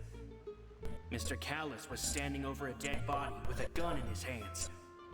All we could do was look back and forth at each other, not knowing what to say. So you also remember 2 gunshots then? Indeed. The guard said that the first shot didn't hit anyone, while the second killed Jacques. But I've never really bought that explanation. Reason being, Mr. Callus had left his gun on the table. I even made sure to confirm that before running to the scene. But according to the guards, that doesn't mean he couldn't have had other guns on his person. About the clothes left at the scene that you mentioned, do you think there was a third person there who was turned into water? It's very possible. At least from our perspective, my father had no reason to kill. So he would also have no reason to bring an extra gun with him. The gun he was holding probably belonged to Jacques, or a third person on the scene. Yeah, that makes a lot of sense. So you're saying Mr. Callus ended up with the gun because he seized it from one of the other guys? But hold on. Oh, If that's what had happened, maybe the guy shot him, turned into a thing, and then he had the gun. That didn't he transform. didn't even want to face the Oratrice machine. Is it And chose close? instead to prove his honor in a duel.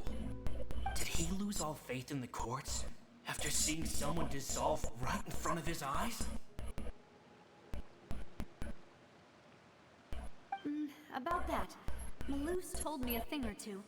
So, I think I can understand why he committed to the duel. I'll tell you everything once the whole truth has been revealed. I understand. Then I'll leave Mr. Callus's honor in your hands, boss.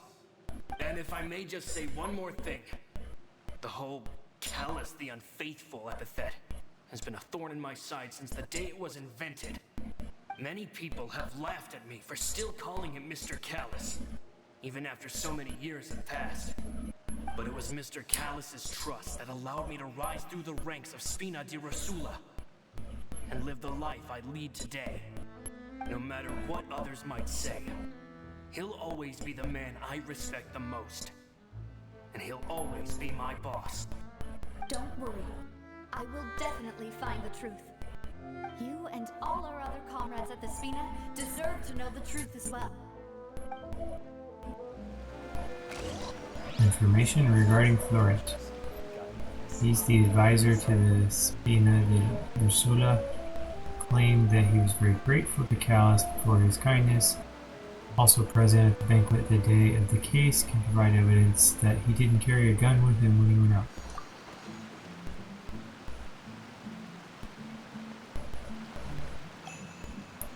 Now we go to Thierry. Thierry Henry. He's way over there.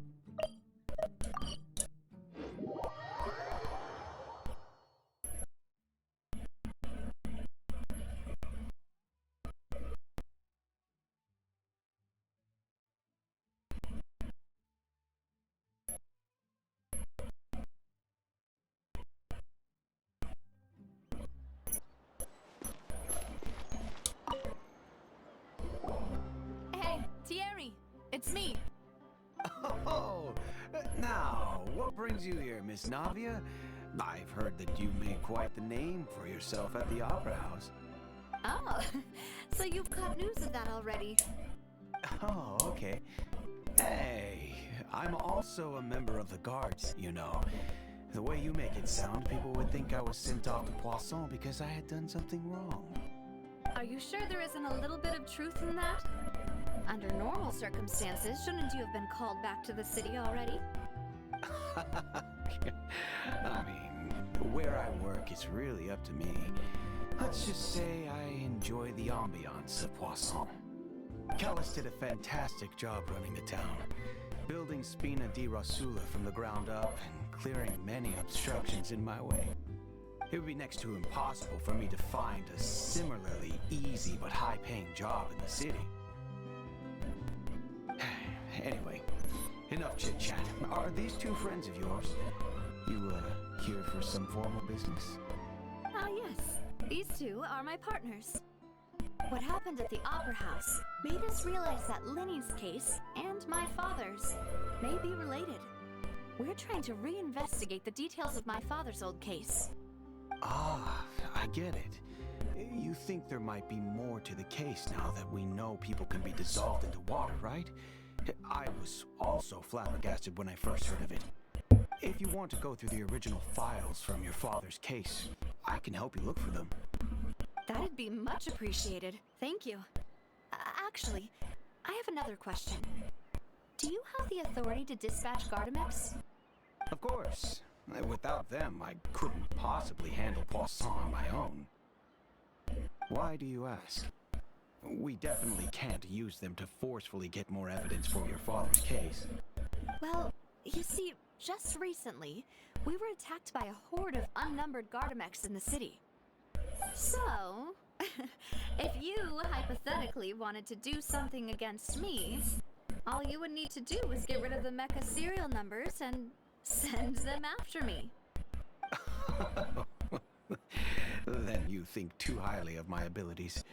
Dispatching mecha is very different from controlling them. If I had to make an analogy, when you order a dish, the chef will make it for you. You can ask the chef to cook, but not to massage your shoulders or carry your baggage. If you try to make unreasonable demands, the chef would just think you're out of your mind and ignore you completely. The same goes for me and my Gardamex. Removing a serial number is also not as easy as you might think. There are a lot of complex steps to it, and it's almost impossible to keep it a secret. So I can promise you, those mecha were definitely private units. They're certainly not cheap, so whoever their owner is must be super rich, powerful, or both.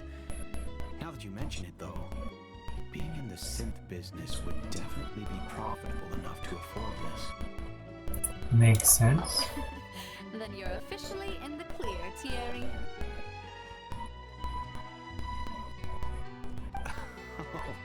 Thank you for the vote of confidence, Navia. Jokes aside, I'd like to wish you all the best with your investigation. I'll be staying in the city for a little while, so just come find me if you need any support from the guards. Thierry is the person responsible for official contact between the Spina de Ursula and the guards. According to him, only the sufficiently rich can privately own large numbers of Gardamex. What are you trying to say? Now I have to talk to Marcel. The idea of things staying the same forever is quite beautiful. Who's in that direction? Let's just go fly. But alas, that is simply not the way the world works. A watery hub?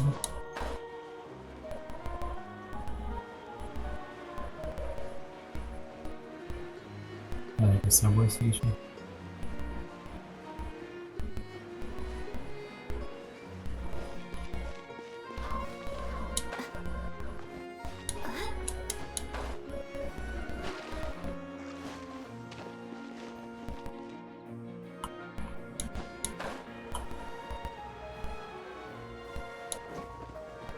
Hey, I recognize this road.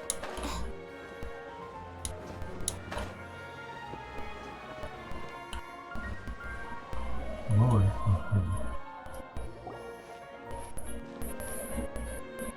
Hello, how may I help you? I'm here to see Marcel. Could you please let him know? You can just say Navia's looking for him.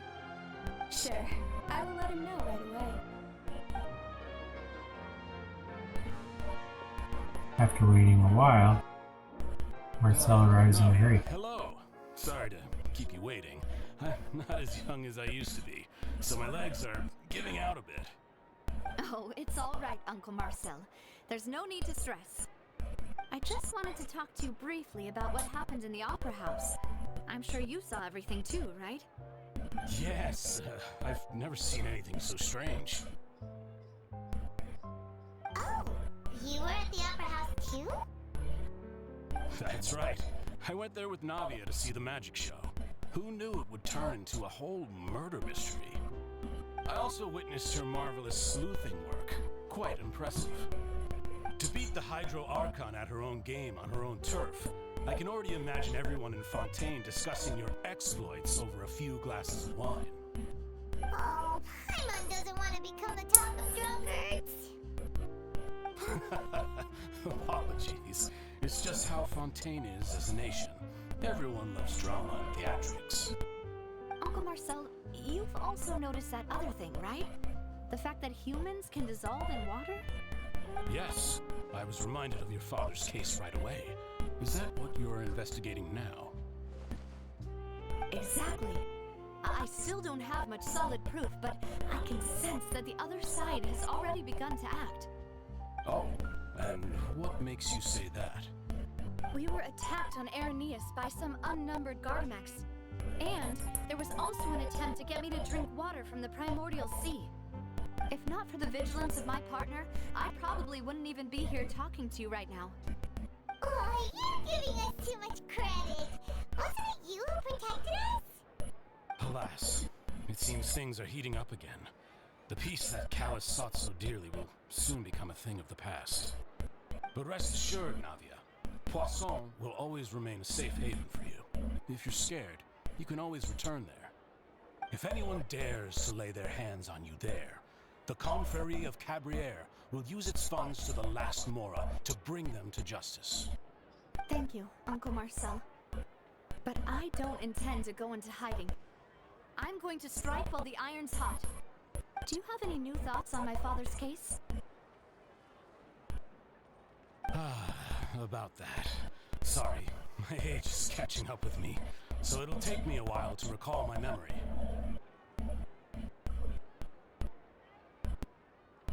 The Confrérie was responsible for that banquet, so I was out and about the whole time making sure things were running smoothly. I didn't even have the time to drink with the guests. Then I heard the sound of a gunshot, and the rest was history. Oh, it's okay. No need to push yourself.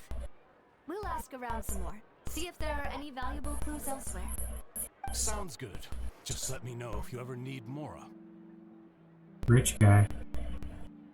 All my wealth comes from Callus's patronage and support. I'll spend however much it takes to clear his name.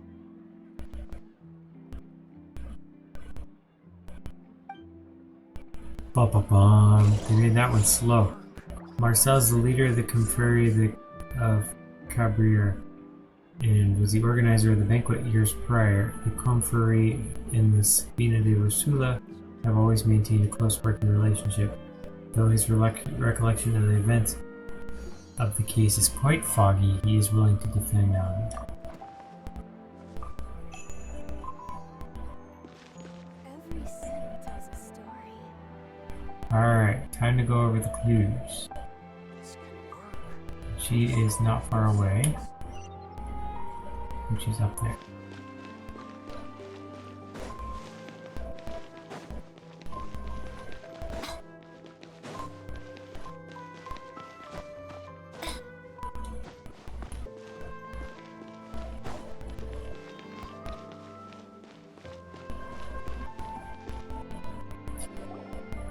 We've talked to all three suspects, purely based on their conversations with me.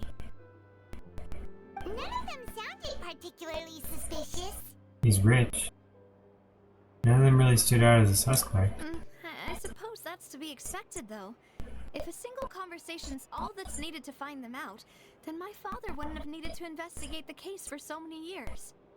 Anyway, even though we didn't make a breakthrough, let's still compile what we were able to find. But where should we start? Jacques' motive. Ah, you're right. Flora mentioned that Callus probably only ended up with the gun because of circumstance. That makes sense.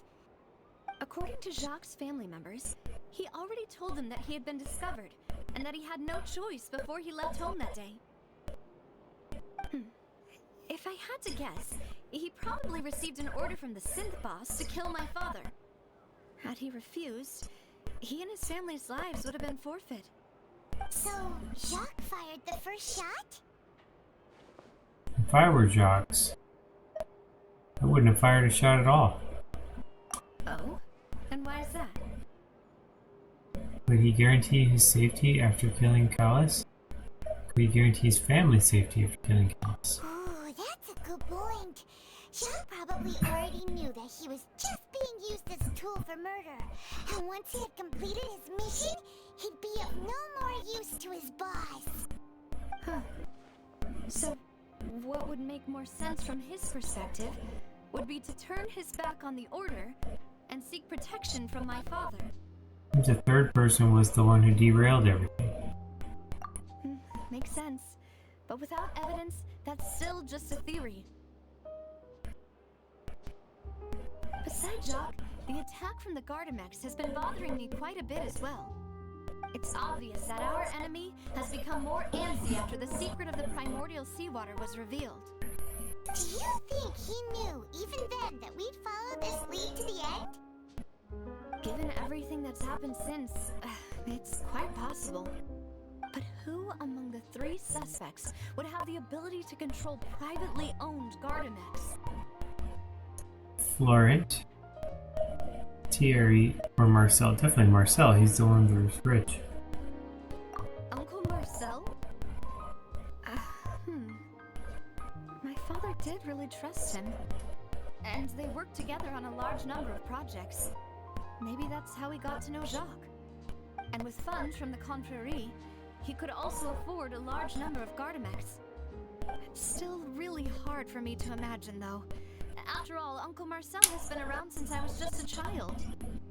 Also, wouldn't this mean he has been spending a whole lot of Mora and energy to fight his own synth business? Maybe it was someone else? Thierry, you say? Huh. It is possible that he's figured out a way to convert the Gardamex for personal use.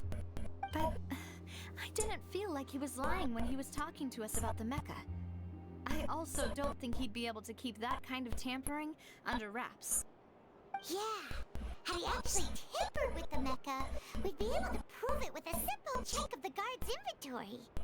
If the mecha were taken from the guards, it should be pretty easy to find out when and how that happened. Maybe it was someone else. And the last remaining is Florent. Florent? It is true that he was closest to my father, and thus had the best chance of learning about his dealings with Jacques. But as Spina di Rosula's advisor, his work mostly deals with personnel and security, so he shouldn't have much means when it comes to finances. So you're saying he's too broke to afford a mecha army?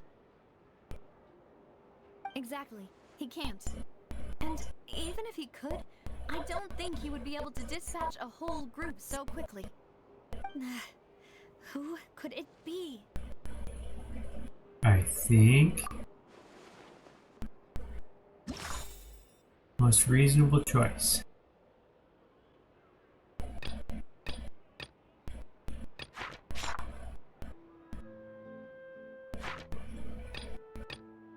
We're missing more from...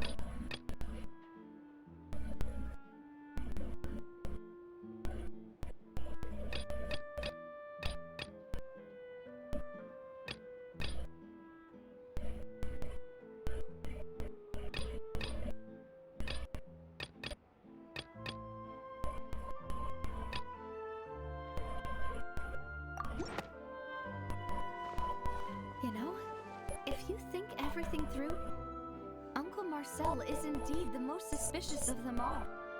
Could we be missing other suspects? Malus didn't know about the people turning into water thing when he narrowed it down to these three, did he?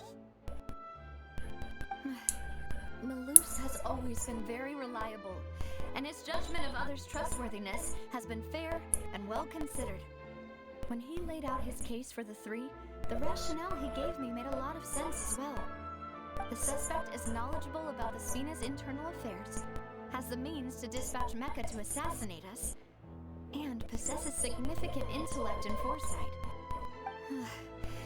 Even if I don't want to believe it, I'm starting to see how things could all tie back to Uncle Marcel.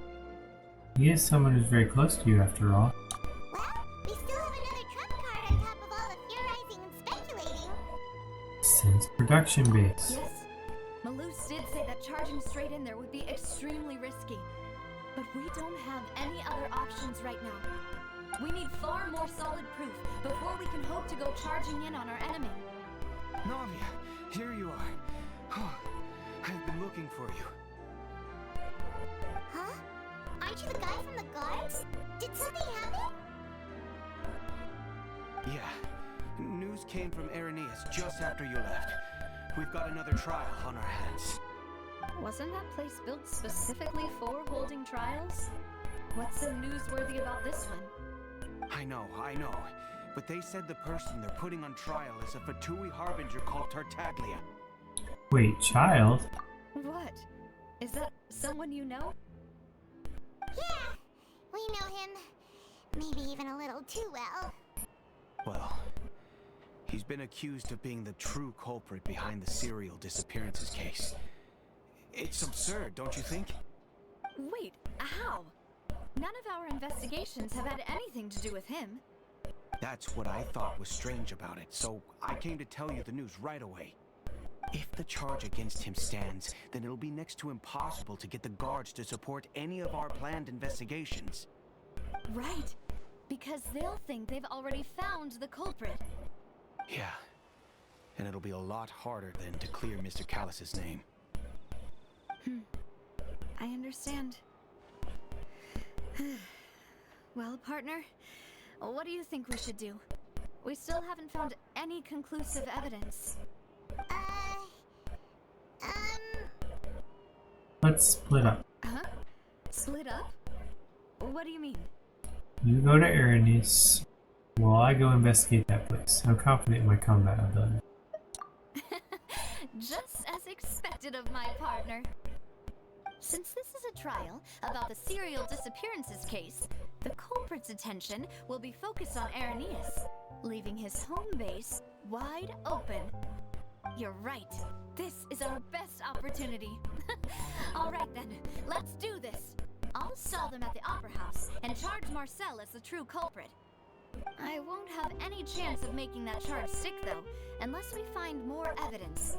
It'll be up to you to make it back in time and hand the decisive evidence to me.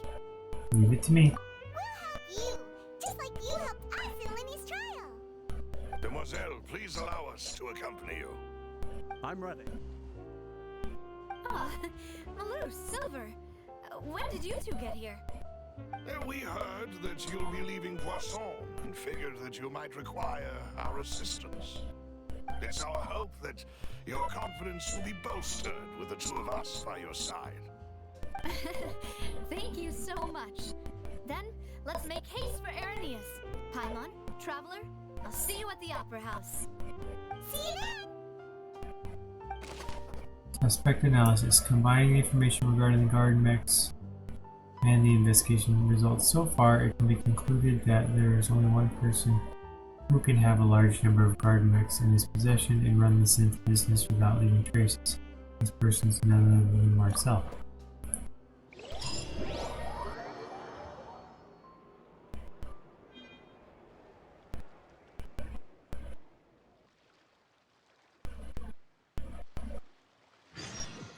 Now that Navia has set out for Aranis, we should also get going. The location has already been marked on the map, so let's head over.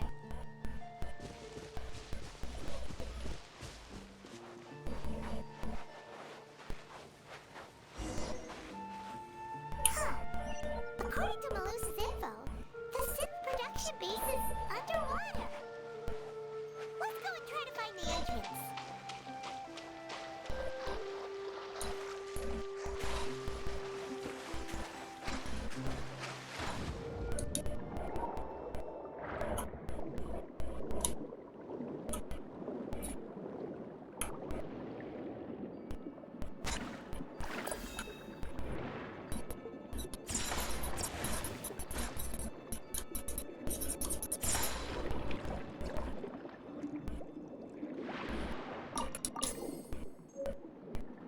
Xenochromatic crystal. Something big and shiny. Shiny things.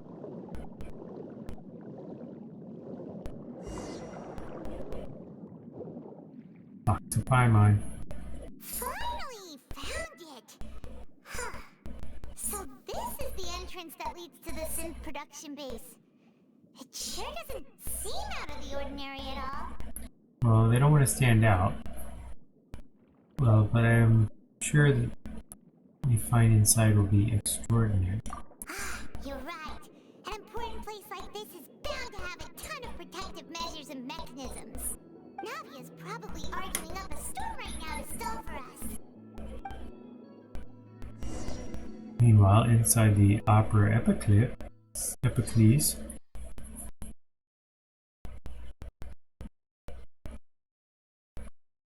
court case. Bum, bum, bum.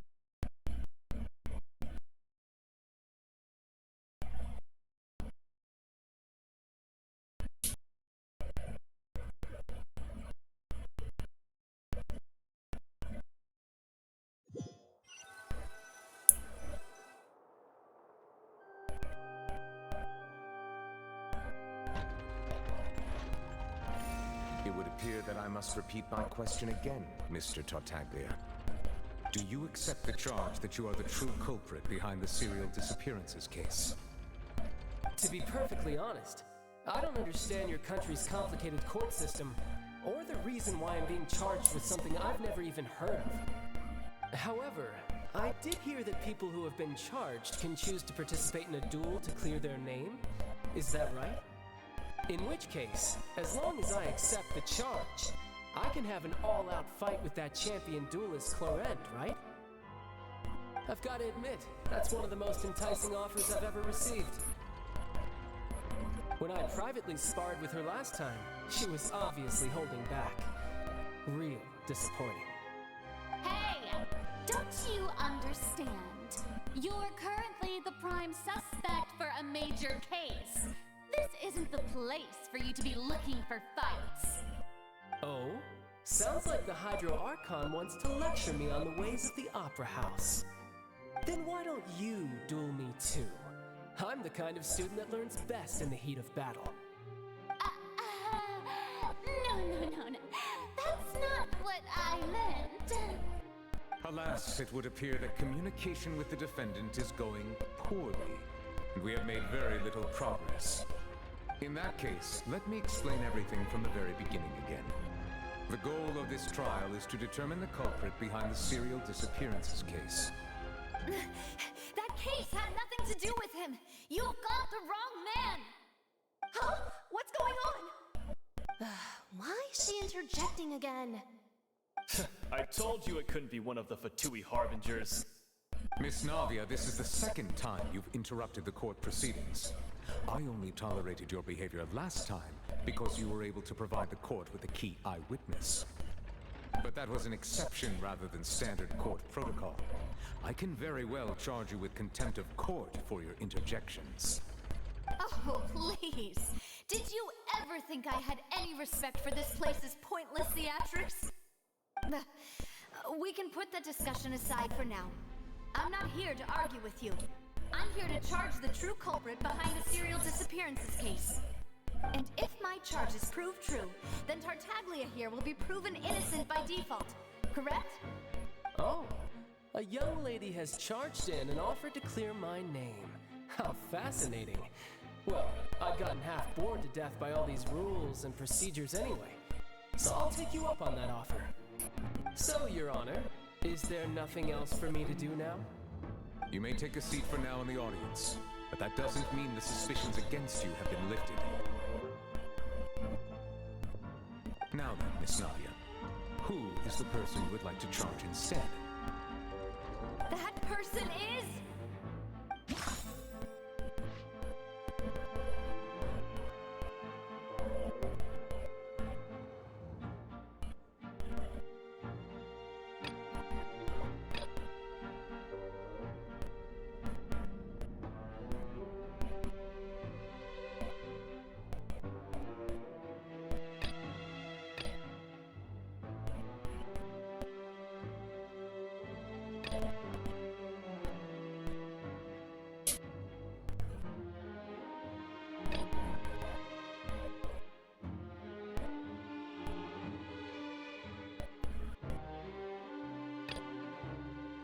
Marcel.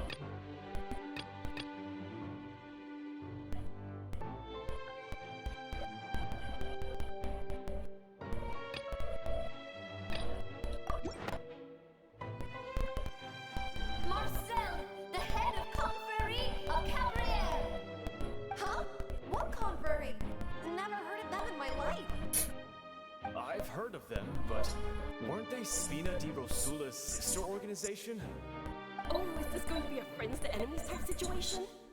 Please let me remind you, Miss Navia, that charging someone is an incredibly serious matter.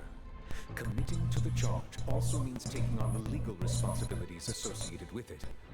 And if the charge fails, depending on the circumstances, you may also be charged with the crime of making a false accusation.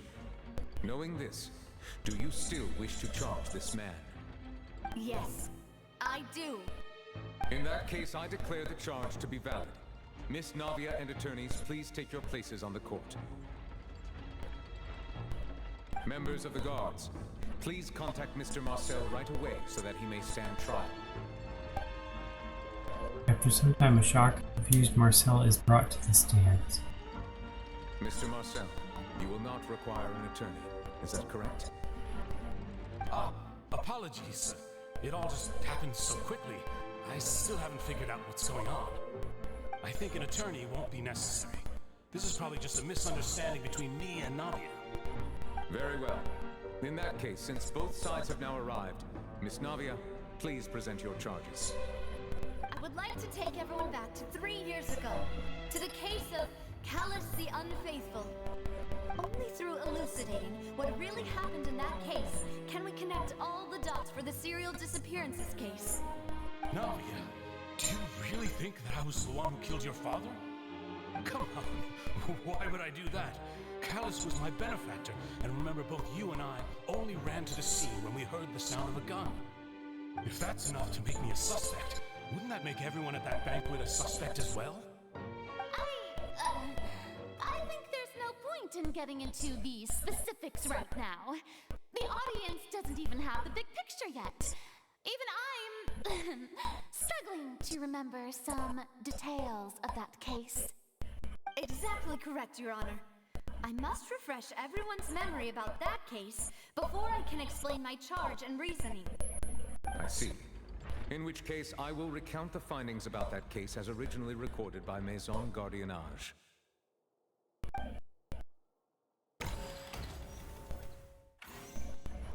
On the day of the murder, Spina di Rosula hosted a large banquet in a countryside estate owned by the Confrérie of Cabrières. During the banquet, all attending guests heard 2 gunshots from the courtyard. When the guests arrived at the scene, they found the primary suspect, Callus, holding a gun, while his acquaintance, Jacques, lay dead from a gunshot wound. The guards' investigation did not recover any other firearms from the scene. As a result, they concluded that the suspect's first shot must have missed, while the second must have taken Jacques' life. The suspect did not dispute this conclusion, and also declined to defend himself in court. Instead, he chose to prove his innocence through a duel. Callus was defeated by champion duelist Clarande in the ensuing duel, and soon succumbed to the injuries. These are the known facts about the case.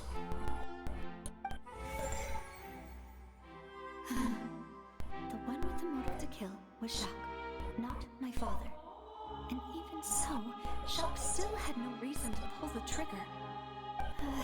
In truth, the third person shot Jacques first, and was shot in turn by my father when my father seized the gun from him. After that, the true culprit turned the third person into water, erasing all traces of him from the scene. Thank you for the summary, Your Honor. Of course, the guard's conclusion appeared quite sensible to us at the time.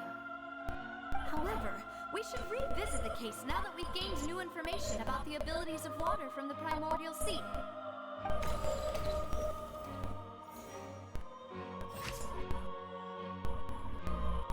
Alright, banquet. What's the large banquet? That's nice. 2 gunshots. Callus had a motive to kill, murdered him for his betrayal. No. Did not carry a gun. Something's not right. Let me think for a little while longer.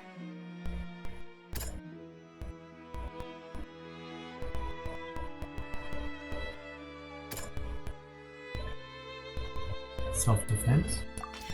The testimony of the victim's family confirms that Jacques had thoughts of assassinating Callus when he set out for the banquet. However, in the end he reconsidered, and instead shared everything with Callus, hoping to seek the latter's protection. Unfortunately for Jacques, the true culprit had already considered this possibility, and had sent out another assassin.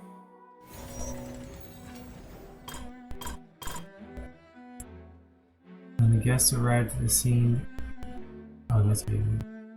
they found the primary suspect, Callus, holding a gun, while his acquaintance Jacques lay dead from a gunshot wound. Based on the investigations done then, there was no possibility that anyone else could have done the deed and escape. Callus was thus adjudged to have been the culprit. After conducting a re-investigation, it is now certain Callus did not bring a gun with him. Moreover, details of the case point toward possible resistance of a third person on the scene. I'm supposed to refute that? I'm supposed to support that? Let's just agree to behavior. Yep. Something's not right.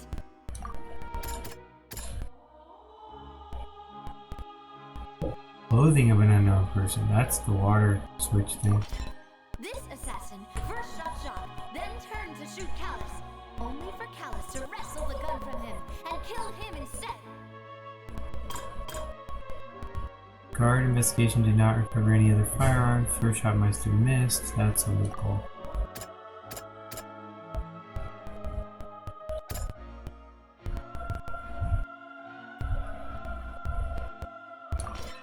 A pile of clothing was found at the scene.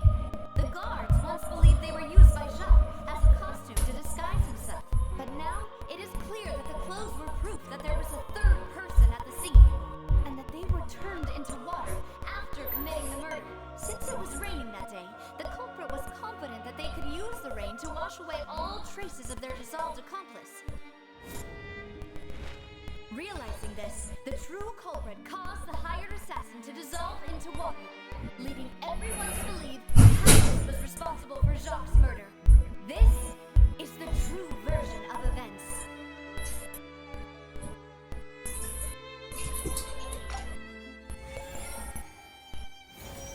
Now will they believe it?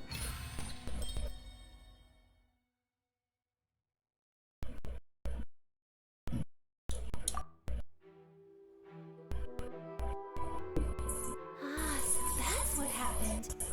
Wait, you're telling me something as dangerous as water from the primordial sea has been used for all these years? What a great theory. It also explains Callus's and Jacques' respective motives. I guess they didn't shoot each other after all. Mr. Marcel, you are the one being charged with the crime. You should provide a rebuttal if you wish to prove your innocence. Doesn't accuse me at all. I think I agree with everything Navia just said. In fact, there was nothing in her speech that directly implicated me. Then, may I ask some questions? In my opinion, we primarily need to determine two things. One, do you have the evidence to back up your claims? I'm afraid not. At least not at this very moment. If you don't have any evidence, you should just go home. I may not have the evidence with me, but I know where I could go to collect it. If we look up the deserted clothes against a record of people who went missing around the same time, we should be able to find a match. Considering the serial disappearances case, the guards probably kept careful records of all missing persons from around that time, regardless of age or gender. That makes sense to me. Monsieur Neuvillette, I would consider this to be a reasonable investigative direction. Why do I feel like Farina's acting a little differently today? Maybe she's scared of embarrassing herself again? Alternatively, she's become more diligent after charging an innocent citizen in the last trial. My second question has to do with the ensuing duel. If the truth is indeed as you described, then why didn't Mr. Callus explain himself in court? If he had testified that a person had been dissolved, he could have at least mounted a defense. I thought about this too, and the answer is actually pretty simple. He felt there were things that were more important to him. The dissolving power of water from the primordial sea is an important secret for the true culprit of the serial disappearances case. My father could have exposed it for all to see, but he chose to take it to the grave. At that time, Spina di Rosula was in dire straits, and his reputation had already been shattered. He had no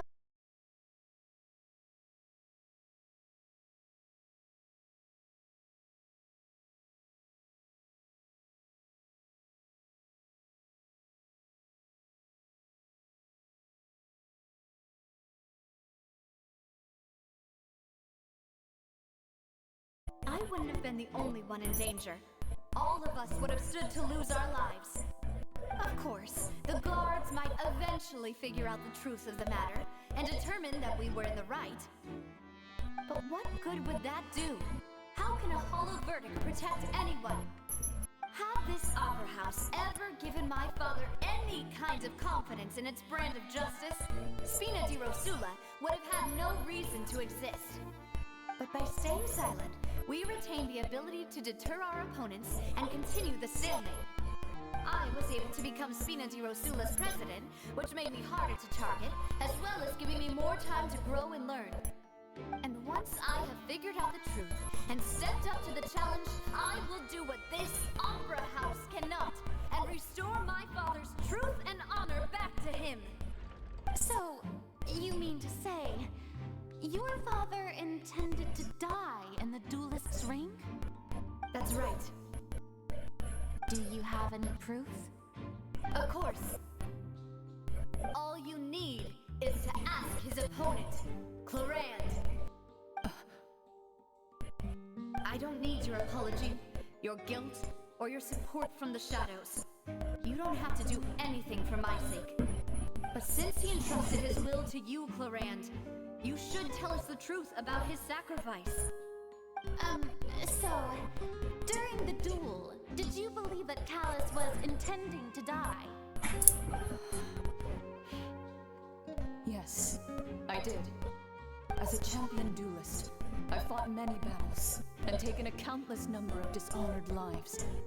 In my line of work, I've seen all kinds of people give their all for the faintest hope to continue living. Some were determined, others passionate, and some even manic and twisted. Just one look and I can tell if a duelist is hoping to live or if they're looking to die. I hereby swear on my name and honor as a champion duelist that Mr. Callus never intended to leave the ring alive. Since that's your testimony, I have no more questions. It appears there really are good grounds to reopen this case. I concur. However, Miss Navia, you still have not explained the link between your father's case and the serial disappearances case. Right? What she said was fascinating, but kind of beside the point. Wait, weren't they just talking about the serial disappearances case? Of course, Your Honor. The two cases are connected via a matter of timing. In my father's case, the culprit intended to kill both Jacques and Callus. As a result, they planned to act after hearing 2 gunshots. And at the end of Linny's trial, the culprit also only dissolved the victim in front of everyone because they realized they were at risk of being identified. The culprit could only time their actions so precisely if they were already at the scene. Coincidentally, Marcel attended both the banquet and the trial. So that's why you suspected me. Even after hearing your reasoning, I still can't help but find it a little preposterous. I'm used to it, though. You've always been an impulsive and sentimental child, Navia. It's one of your most endearing traits. No need to appeal to pathos. I won't try to refute your points one by one, but even if everything you just said was true, can you prove that I was the only person present at both events? On top of that, does a person have to be physically present to control the timing? Can't someone remotely monitor the place?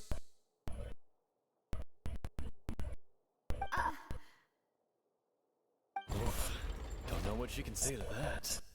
I know that even with that, you might still think you can reduce the list of suspects with some further investigations until I'm the only one left on the list.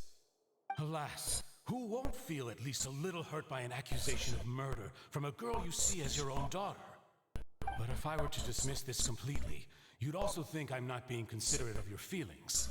Ah well, let Uncle Marcel teach you another lesson. Do you know what the biggest flaw in your reasoning is? I suppose you're gonna tell me anyways. It's timing again. I'm a businessman by trade. From that standpoint, there's no reason for me to kidnap young women. It's a high-risk action with nothing to gain. In addition, I left my home in Snezhnaya when I was young to come to Poisson and work in some trade. My business only thrived when I received Callus's patronage. But the disappearances began before I ever stepped foot in Fontaine. I do apologize, Demoiselle. This was my mistake. No, it's not your fault. I'm sure he had come prepared. Is there anything else you'd like to say? Would you like to check the date of my first business license against the first known case of the serial disappearances? You can also take a look at my border entry records, or ask my friends and family when I left Snezhnaya for the first time. Could those records and testimonies do something to appease the unspeakable anguish in your heart? Seems like she got the wrong guy. At this rate, Navia will be convicted for falsely accusing him. I think you've done a superb job of dissecting your father's feelings as he neared the end of his life. But aren't you going against all of his wishes and expectations right now? He wished for you to become more rational, collected, and conscientious, instead of dwelling only on your own feelings. Once you've learned to be more considerate of others' feelings, and to stop rushing headlong into things, you'd have met most of his expectations. This isn't just about me, and it never has been. The biggest difference between me and the rest of the victims is that I still have the ability to search for the truth, while that same agency has long been taken from them. The people whose families were destroyed by synth abuse, the people who lost their loved ones to the serial disappearances, and the people who suffered tragic ends due to their sense of justice. Many people's images are flashing before my eyes. I'm sure some are coming to those of you in the audience as well. And whose image do you see, Marcel? Is it a man named Vacher? Oh, so you do know that name. I'm merely surprised you'd suddenly say the name of someone I've never even heard of. I was waiting for you to say that. A little while earlier, at the entrance of the synth production base,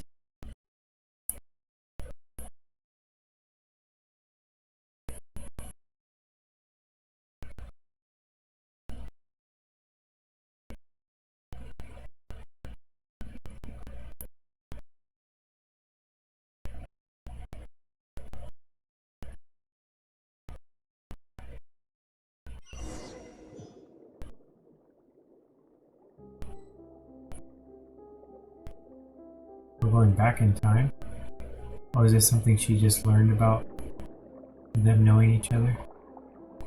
Connecting them? Vacher was the sound we heard. We heard somebody talking, I think.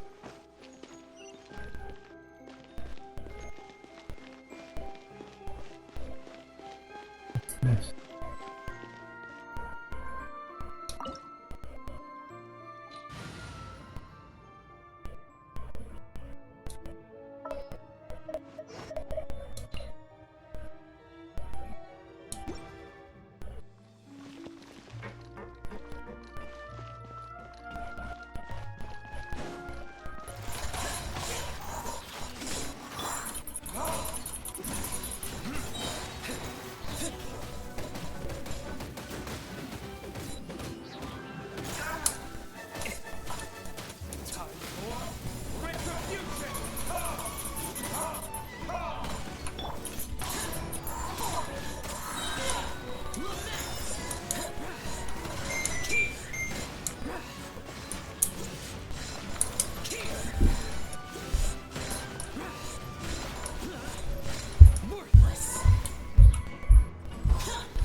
These guys were easy.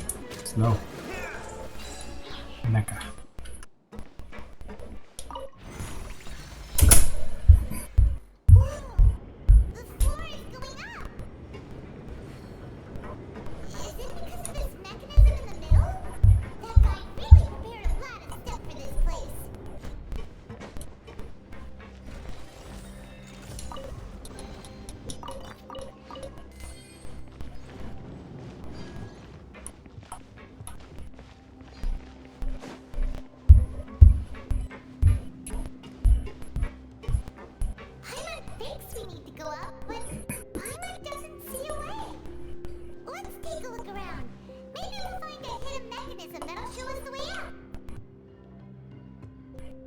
I see water.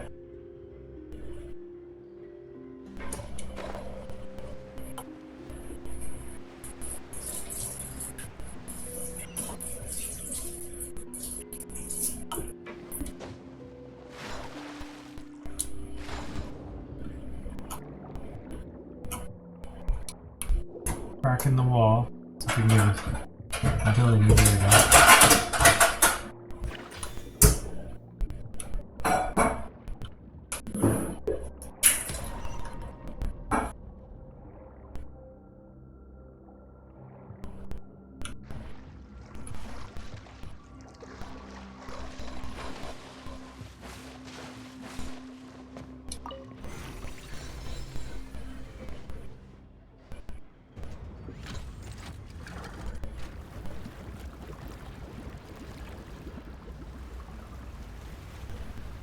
The water level is rising. Now I can swim to the other tech. The water level is rising. Now we can swim to the top. But this is still a ways away from where we need to go.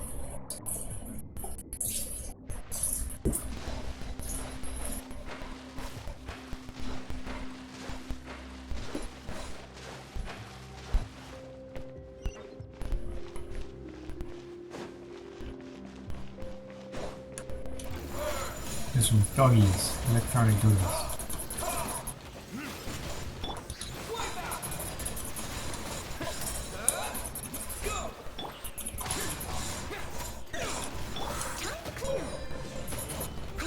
No stone unturned.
Water up even more.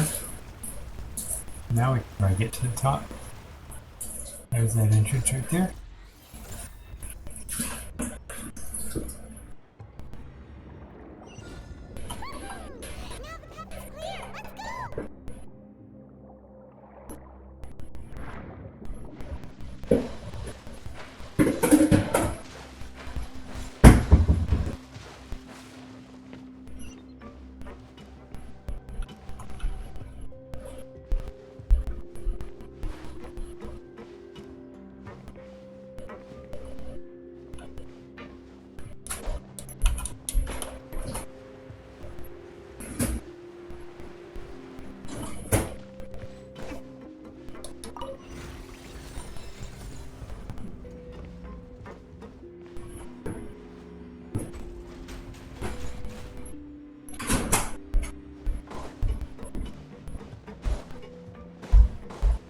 And fight number 3.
Hey, we got one.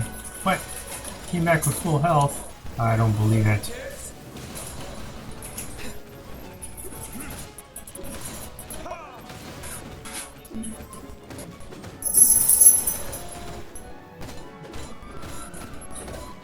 These are weaker. They must be a different version now too.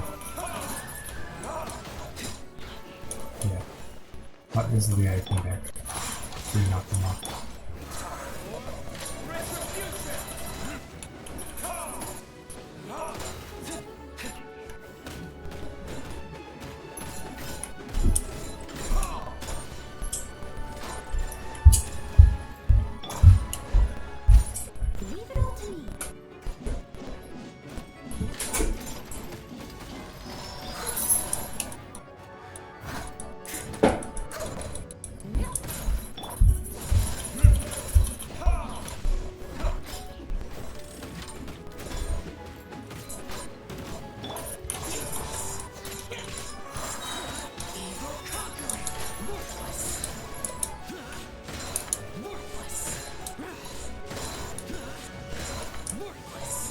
Oh, he jumps high. There we go.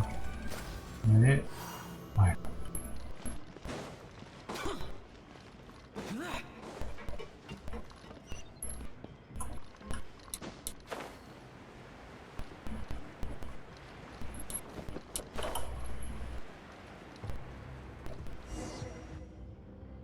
Thud. After all that, we finally made it to the innermost sanctum. Though, as expected, the mastermind isn't here. If I'm not being mistaken, he's being charged by Navia as we speak.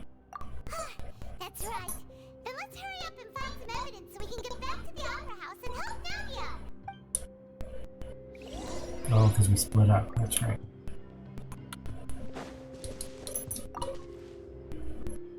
What's all this? Aw, it's a bunch of really cute things.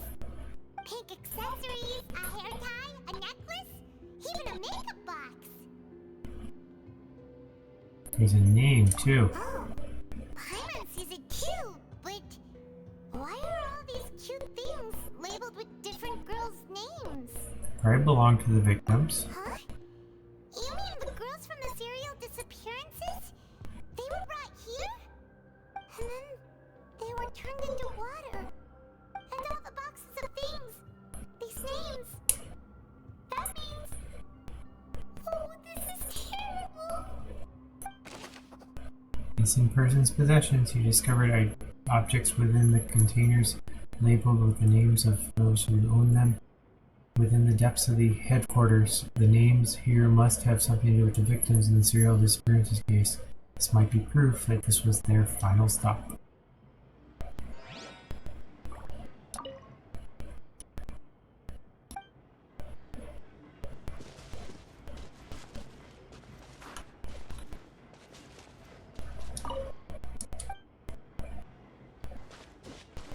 Now, where's the guard? We gotta fight somebody, right?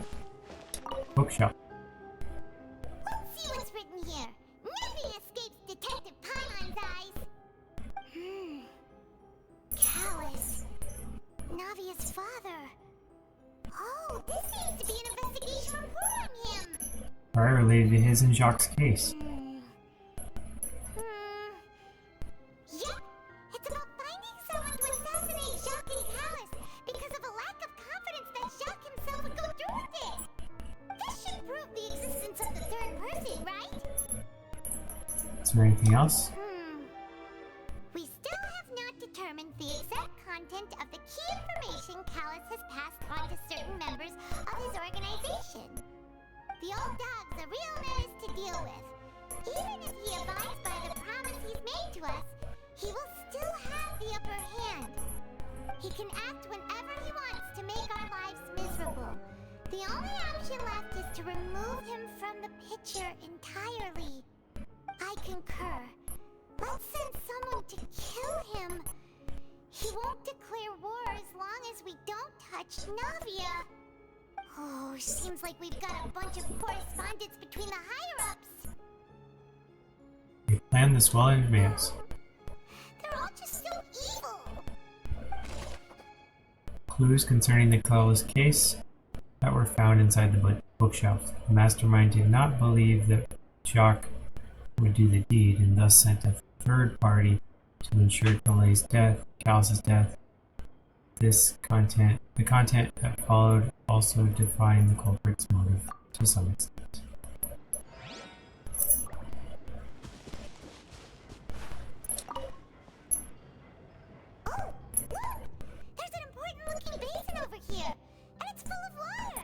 That must be the water from the primordial sea. That means this is where they make all the synth. And that special water is the main ingredient. If you dilute it with normal water, you'll get synth. But the pure stuff can dissolve a human. Paimon will take notes on this incriminating evidence. The pool found in the HQ is filled with the water.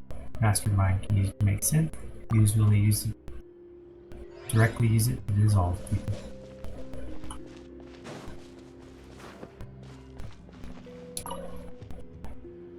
What's this over here? Looks like some kind of place for research. Experiment number 16 aims to verify Jacob Ingold's research conclusions on the primordial sea and use his theory as a foundation to achieve a breakthrough. The experiment was a failure. No individual managed to resurface from the water from the primordial sea. Female specimens 22, 23, and 24 were dissolved. Calm down, Paimon. Sorry, Traveler. Paimon will try her best. It's just that Paimon's never read something so scary before. How can someone write something that terrible in such a matter-of-fact tone? You read the rest. Paimon's too scared to keep going. The goal of the researcher is to save his lover, a woman called Veneer, who was dissolved. So that's why he did all of these experiments. Wait, did he really think he'd be able to find a way just by dissolving people over and over? That's just insane! There's another name here, Vache. Huh? Isn't that the name you heard by the fountain?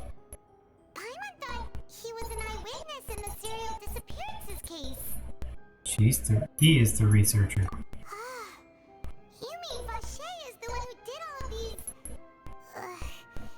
experiments? Yep, he signed off on a bunch of the experiment reports. The voice I heard in the fountain was probably Veneer. So that's it! Vache was no victim, but personally took his lover and... No, that's not it either! If that's the case, why would he want people to resurface from the water? There must be more to this than meets the eye. In any case, Paimon will write it all down. Experiment number 16 aims to verify Jacob's research conclusions on the sea. Use his theory as foundation to achieve breakthrough. Experiment was a failure, nobody left, lost 3 people, dissolved.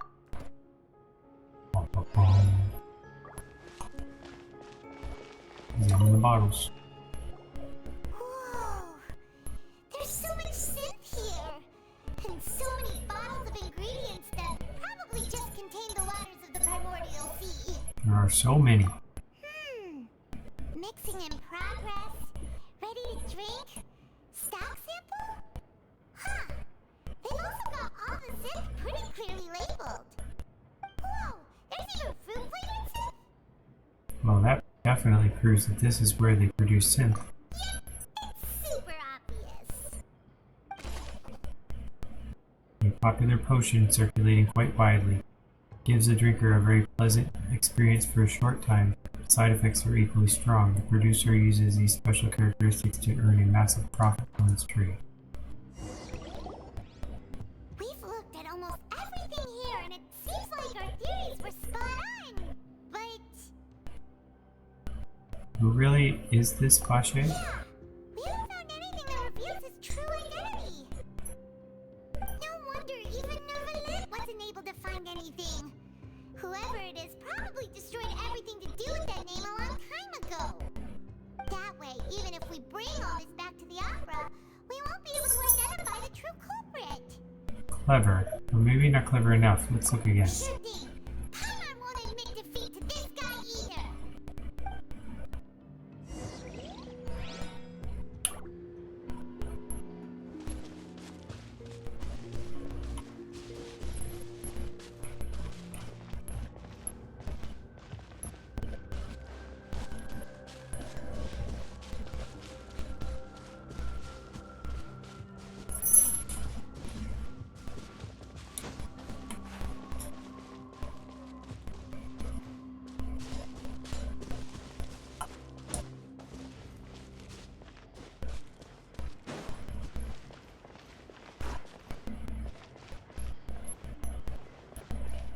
Maybe there's one about him that's like shows that he's actually a different person. He has like multiple names.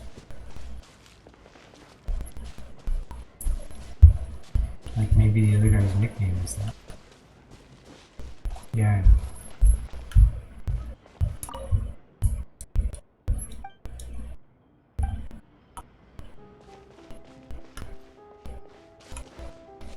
Actually, the experiment report might say his real name if you find it out.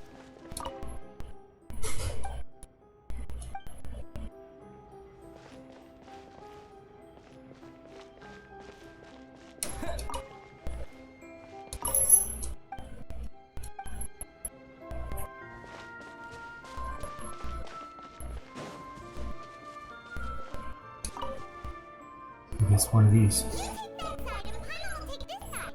Check everything carefully. We'll find something for sure.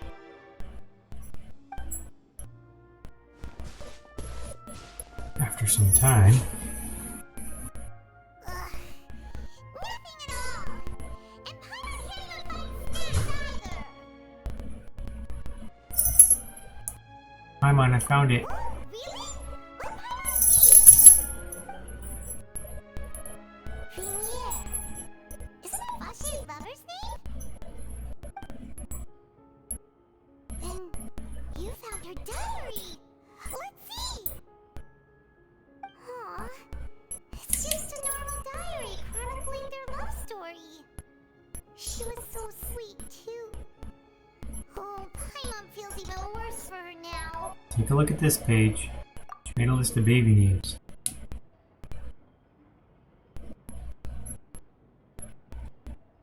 Ah, they circled a baby's name. So many! A whole page's worth! But they're all crossed out. Was she unhappy with all of them?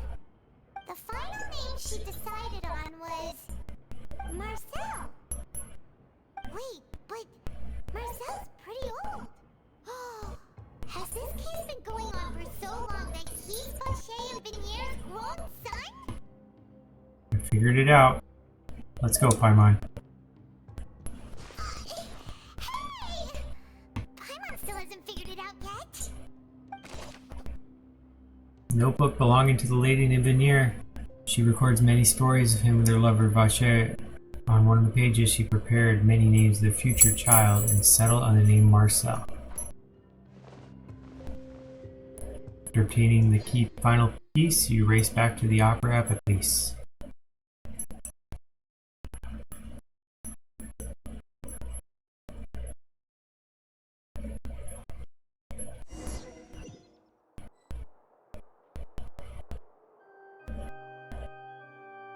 And whose image do you see, Marcel?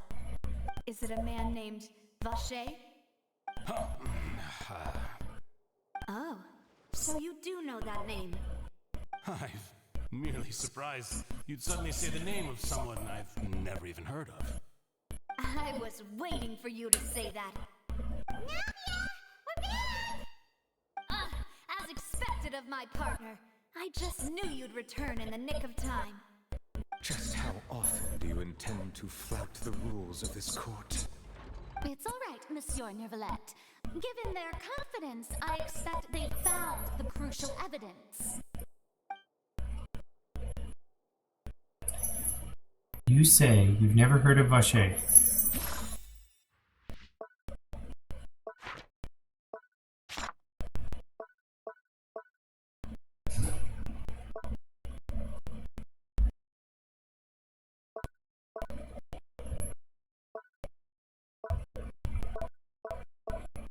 We'll start with her notebook, circling the baby. Marcel.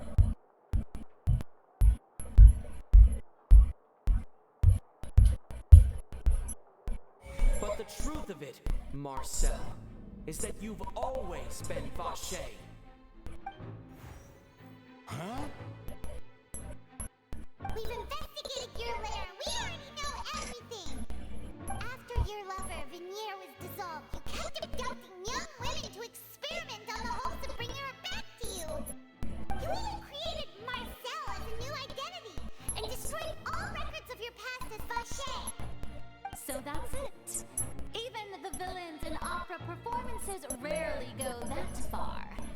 And with that, Marcel's motive has now been established. This information regarding your past also dismantles your prior timing defense. Well, Marcel, do you know where you went wrong? You fixated your gaze on the lover that passed away, instead of paying attention to the living people around you. So, you never noticed how we changed, or how we grew as individuals. You also never understood Boss's real expectations for his daughter. Or our determination to see things through. Your determination. Mr. Marcel, please speak up now if you would like to defend yourself. Otherwise, the trial will move on to the next stage. Do you really think I wanted to do any of this? Pay attention to you. What for? Have you ever paid attention to me? Ever empathized with my pain? Ever known how it feels to watch the love of your life dissolve right in front of your eyes? No one helped me. No one even believed me. All those decades ago, even the officers from the Maison Cardiennage were laughing at me. They said there's no way a human being can turn into one. So I must have gone mad from grief. Vinier's death was brushed away by all of you as if it didn't matter at all. Well, now you know, don't you? Well, it's too late now. All those who were dissolved are gone forever. You only have yourselves to blame. You set up this ornate opera house in pursuit of your so-called justice, your beloved drama, while turning a blind eye to the suffering of the people. Venier is dead. We promised each other that we would always be together. Wherever she goes, I will follow. But I'm not from this blasted place, so I can't be dissolved, no matter what I do. Hey, is that water from the primordial sea that he's drinking? I can't dissolve! Can't dissolve! Can't dissolve!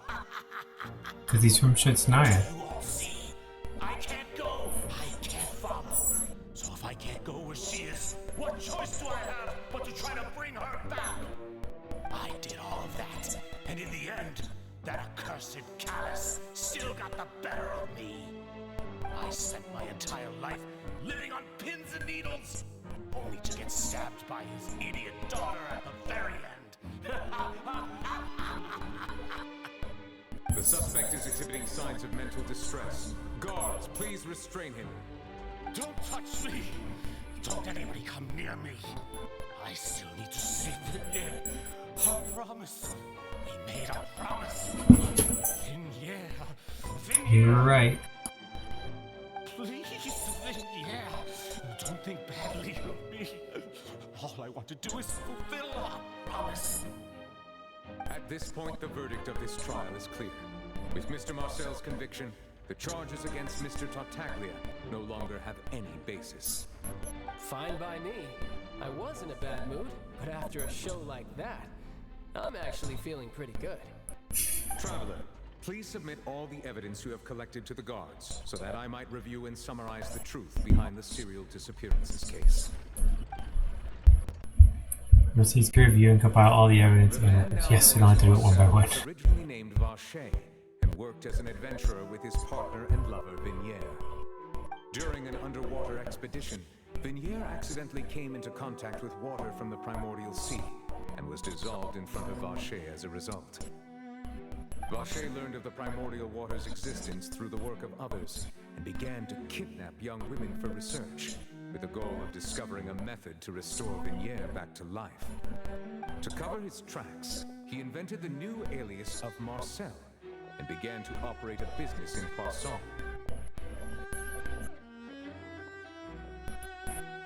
During the course of his research, Vacher discovered that a diluted concoction of water from the primordial sea can induce feelings of euphoria, and began to manufacture and market synth. However, as he accumulated wealth to fund his continued research and expanded the scope, he came into conflict with Spina di Rosula. After exchanging blows with Spina di Rosula for many years, Vacher decided to assassinate their president Callus at a banquet.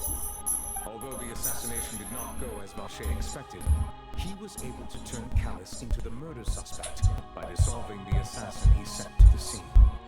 And just recently, Vacher attempted to frame Linny as the culprit of the serial disappearances case, using a similar method. However, his attempt to frame Linny failed, and the power of water from the primordial sea became public knowledge. This case also exposed enough of Vacher's machinations that he was eventually successfully charged in court. Thus concludes the enigmatic history of the serial disappearances case, with the truth revealed to all.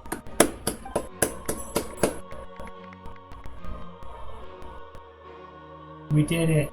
The Oratrice will now deliver the final verdict regarding the charges against Mr. Vacher.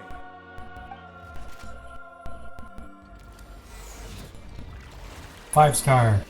Gold.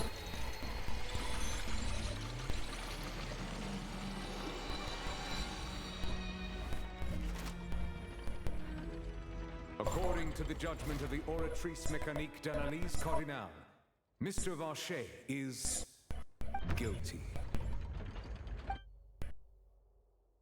Guards, take Vacher away. Be careful. It's what he deserves. He pours water on them, they're dead. With that, the serial disappearances case is over now. We really just witnessed history. Who would have thought the true culprit would be such a polite and well-spoken guy? We help Mafia bring the bad guy to justice! He's hurt so many innocent people and now he's finally getting what he deserves! Huh? Are you okay? Navia. Demoiselle, you were absolutely brilliant. The day our late boss had always hoped for has finally come. You can rest easy now, knowing justice has been served. Yeah. Yeah. It's finally over. It's all thanks to you guys. And my partner. See, Papa? Spina di Rosula's still doing well with me at the helm. Well now, hasn't this been a most delicious piece of drama? The villain has been caught, justice has been served, past wrongs have been righted, and it's a big ol' happy ending. Since it's been such a great show, I'll just let the false accusations against me slide. Either way, I've still got some business to attend to, so if you'll excuse me... Please wait just one moment, Mr. Tartaglia. What now? None of this has anything to do with me. According to court protocol, since this trial was initiated due to a charge against you, a verdict must also be made regarding the initial charge before the trial can conclude. Oh, come on. Is this really necessary? He's gonna leave before it happens. The real criminal? Isn't it time for side characters like me to exit stage left? Please respect the laws of Fontaine. This has always been the rule. All right, but this sure is a lot of hassle. All I need to do is stand over there, right? Let's just get this over with. Through evidence presented in the public trial that was just held, it has been established that Mr. Tartaglia has no direct connection to the serial disappearances case. The guilty party has been identified, and thus it is logical to suppose Mr. Tartaglia is innocent of the charges. We now turn to the Oratrice Mécanique d'Analyse Cardinale to render the final verdict on the charges. Bum bum bum. He's guilty. According to the judgment of the Oratrice Mécanique d'Analyse Cardinale, Mr. Tartaglia is guilty. Oh, he is guilty. He's gonna run now. Hey, hey! That's not funny! Didn't you just say I'm supposed to be innocent? What's with this verdict? Is your justice machine malfunctioning? Huh? This has never happened before. The Oratrice actually returned a different verdict from the Chief Justice. I mean, have you ever heard of an innocent Fatui Harbinger? Do you think the Oratrice might have just convicted him on general principle? I was thinking that. Weren't the charges about the serial disappearances case? No matter what else he's guilty of, it shouldn't affect the verdict in this case, right? Just what is going on here? The judgment of the Oratrice Mécanique d'Analyse Cardinale is, by law, the final verdict of the court. We must accept the guilty verdict. Guards, please take the suspect into custody per court protocol. Bum bum bum.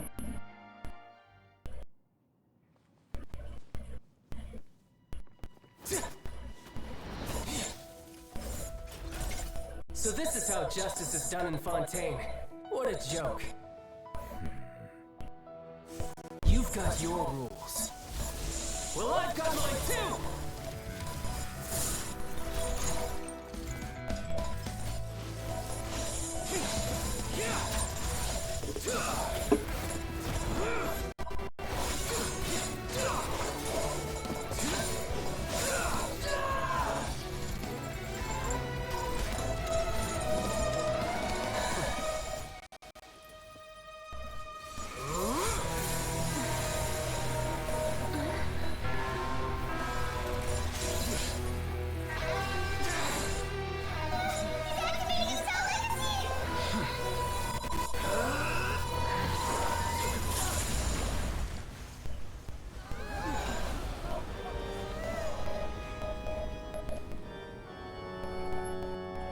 I am sorry. If you have been wronged, we will find the truth. But the rules of the court must be upheld. Wow. Never expected that one.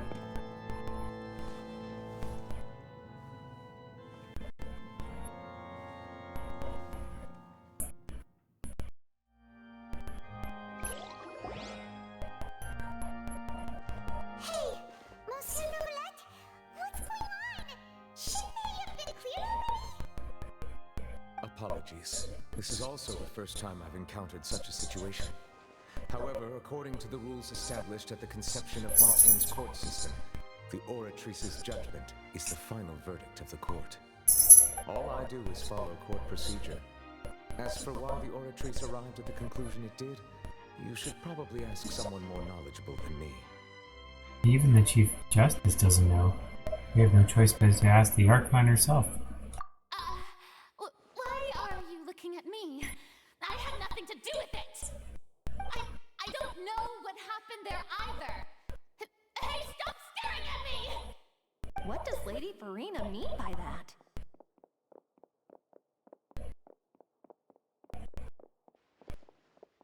She says she has no idea either? But that's impossible. Didn't she create the Oratrice herself? Yeah, so are the verdicts reliable or not? Can results like this really be called justice?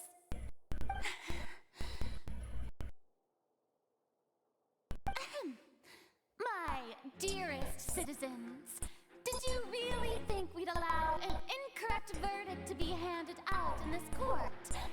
Did you really believe that the judgment could be mistaken or be the result of some sort of random mishap? Don't tell me you thought even I had been blindsided by the Oratrice's result. But the way she looked just now, it was pretty obvious she had no idea what was going on. However, given the state of things, I shall give you an explanation. Everything that just took place, including my supposed shock and bafflement, was a part of an elaborate performance, with every action meant to stir up drama and excitement.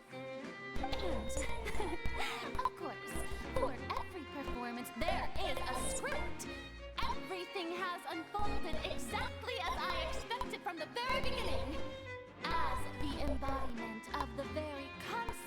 justice. The Oratrice shall never render an arbitrary judgment! If you thought Child had nothing to do with the serial disappearances case, it is only because you've been blinded by the superficial appearance of innocence.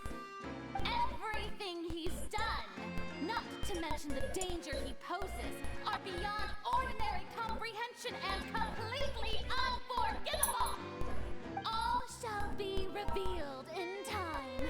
You will come to understand my noble intentions, as well as the absolute correctness of the Oratrice's verdict.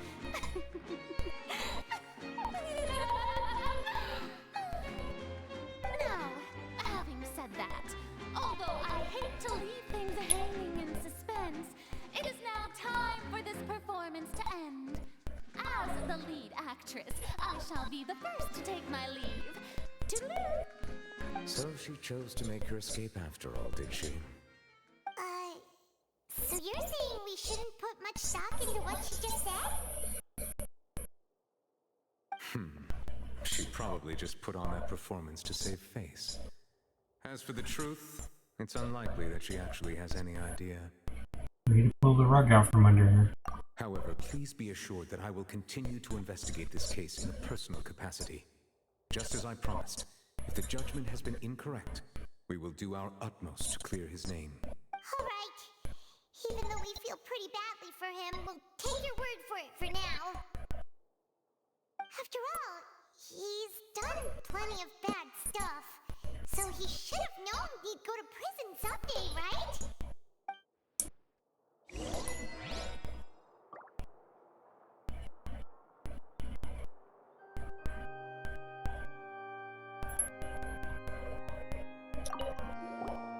Oh, Monsieur Nervalet! That power you showed when you took him down. Who are you really? I am the Chief Justice of Fontaine, of course. If officers of the law lack the strength and capability to enforce it, then it makes a mockery of justice.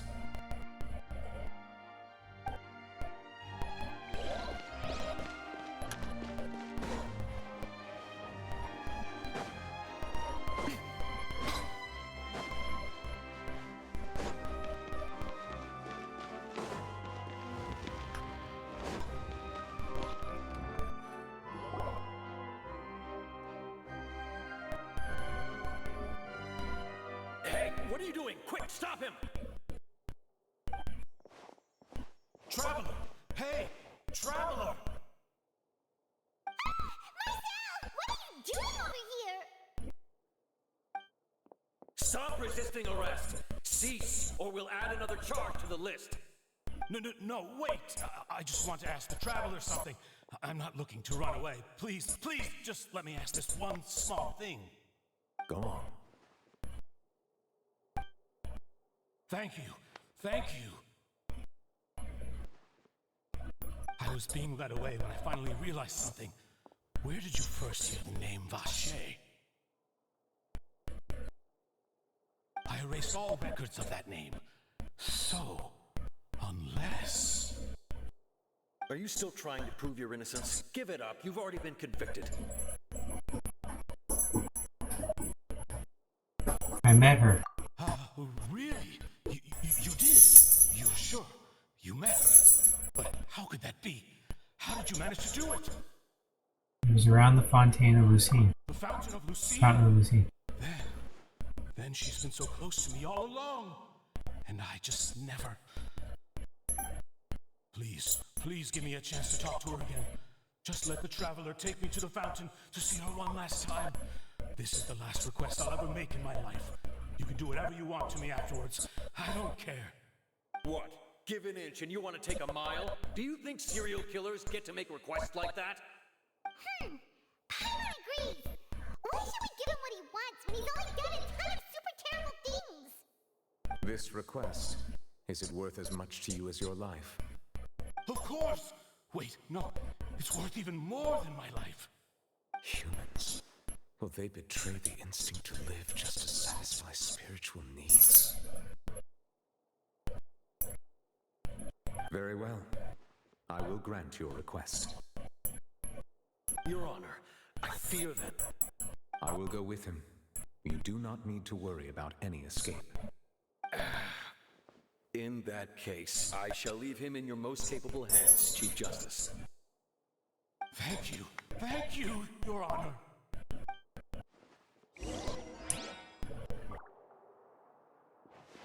Bring him to the plaza. Okay, well, I finally have a little bit of freedom and it's back to my regular character, so I don't know how long this is going to last. I'm going to go ahead and put a cut in the video. I don't really have time to raid anybody right now, so we'll see you guys later. See you tomorrow or whenever the next stream is. Have a good one.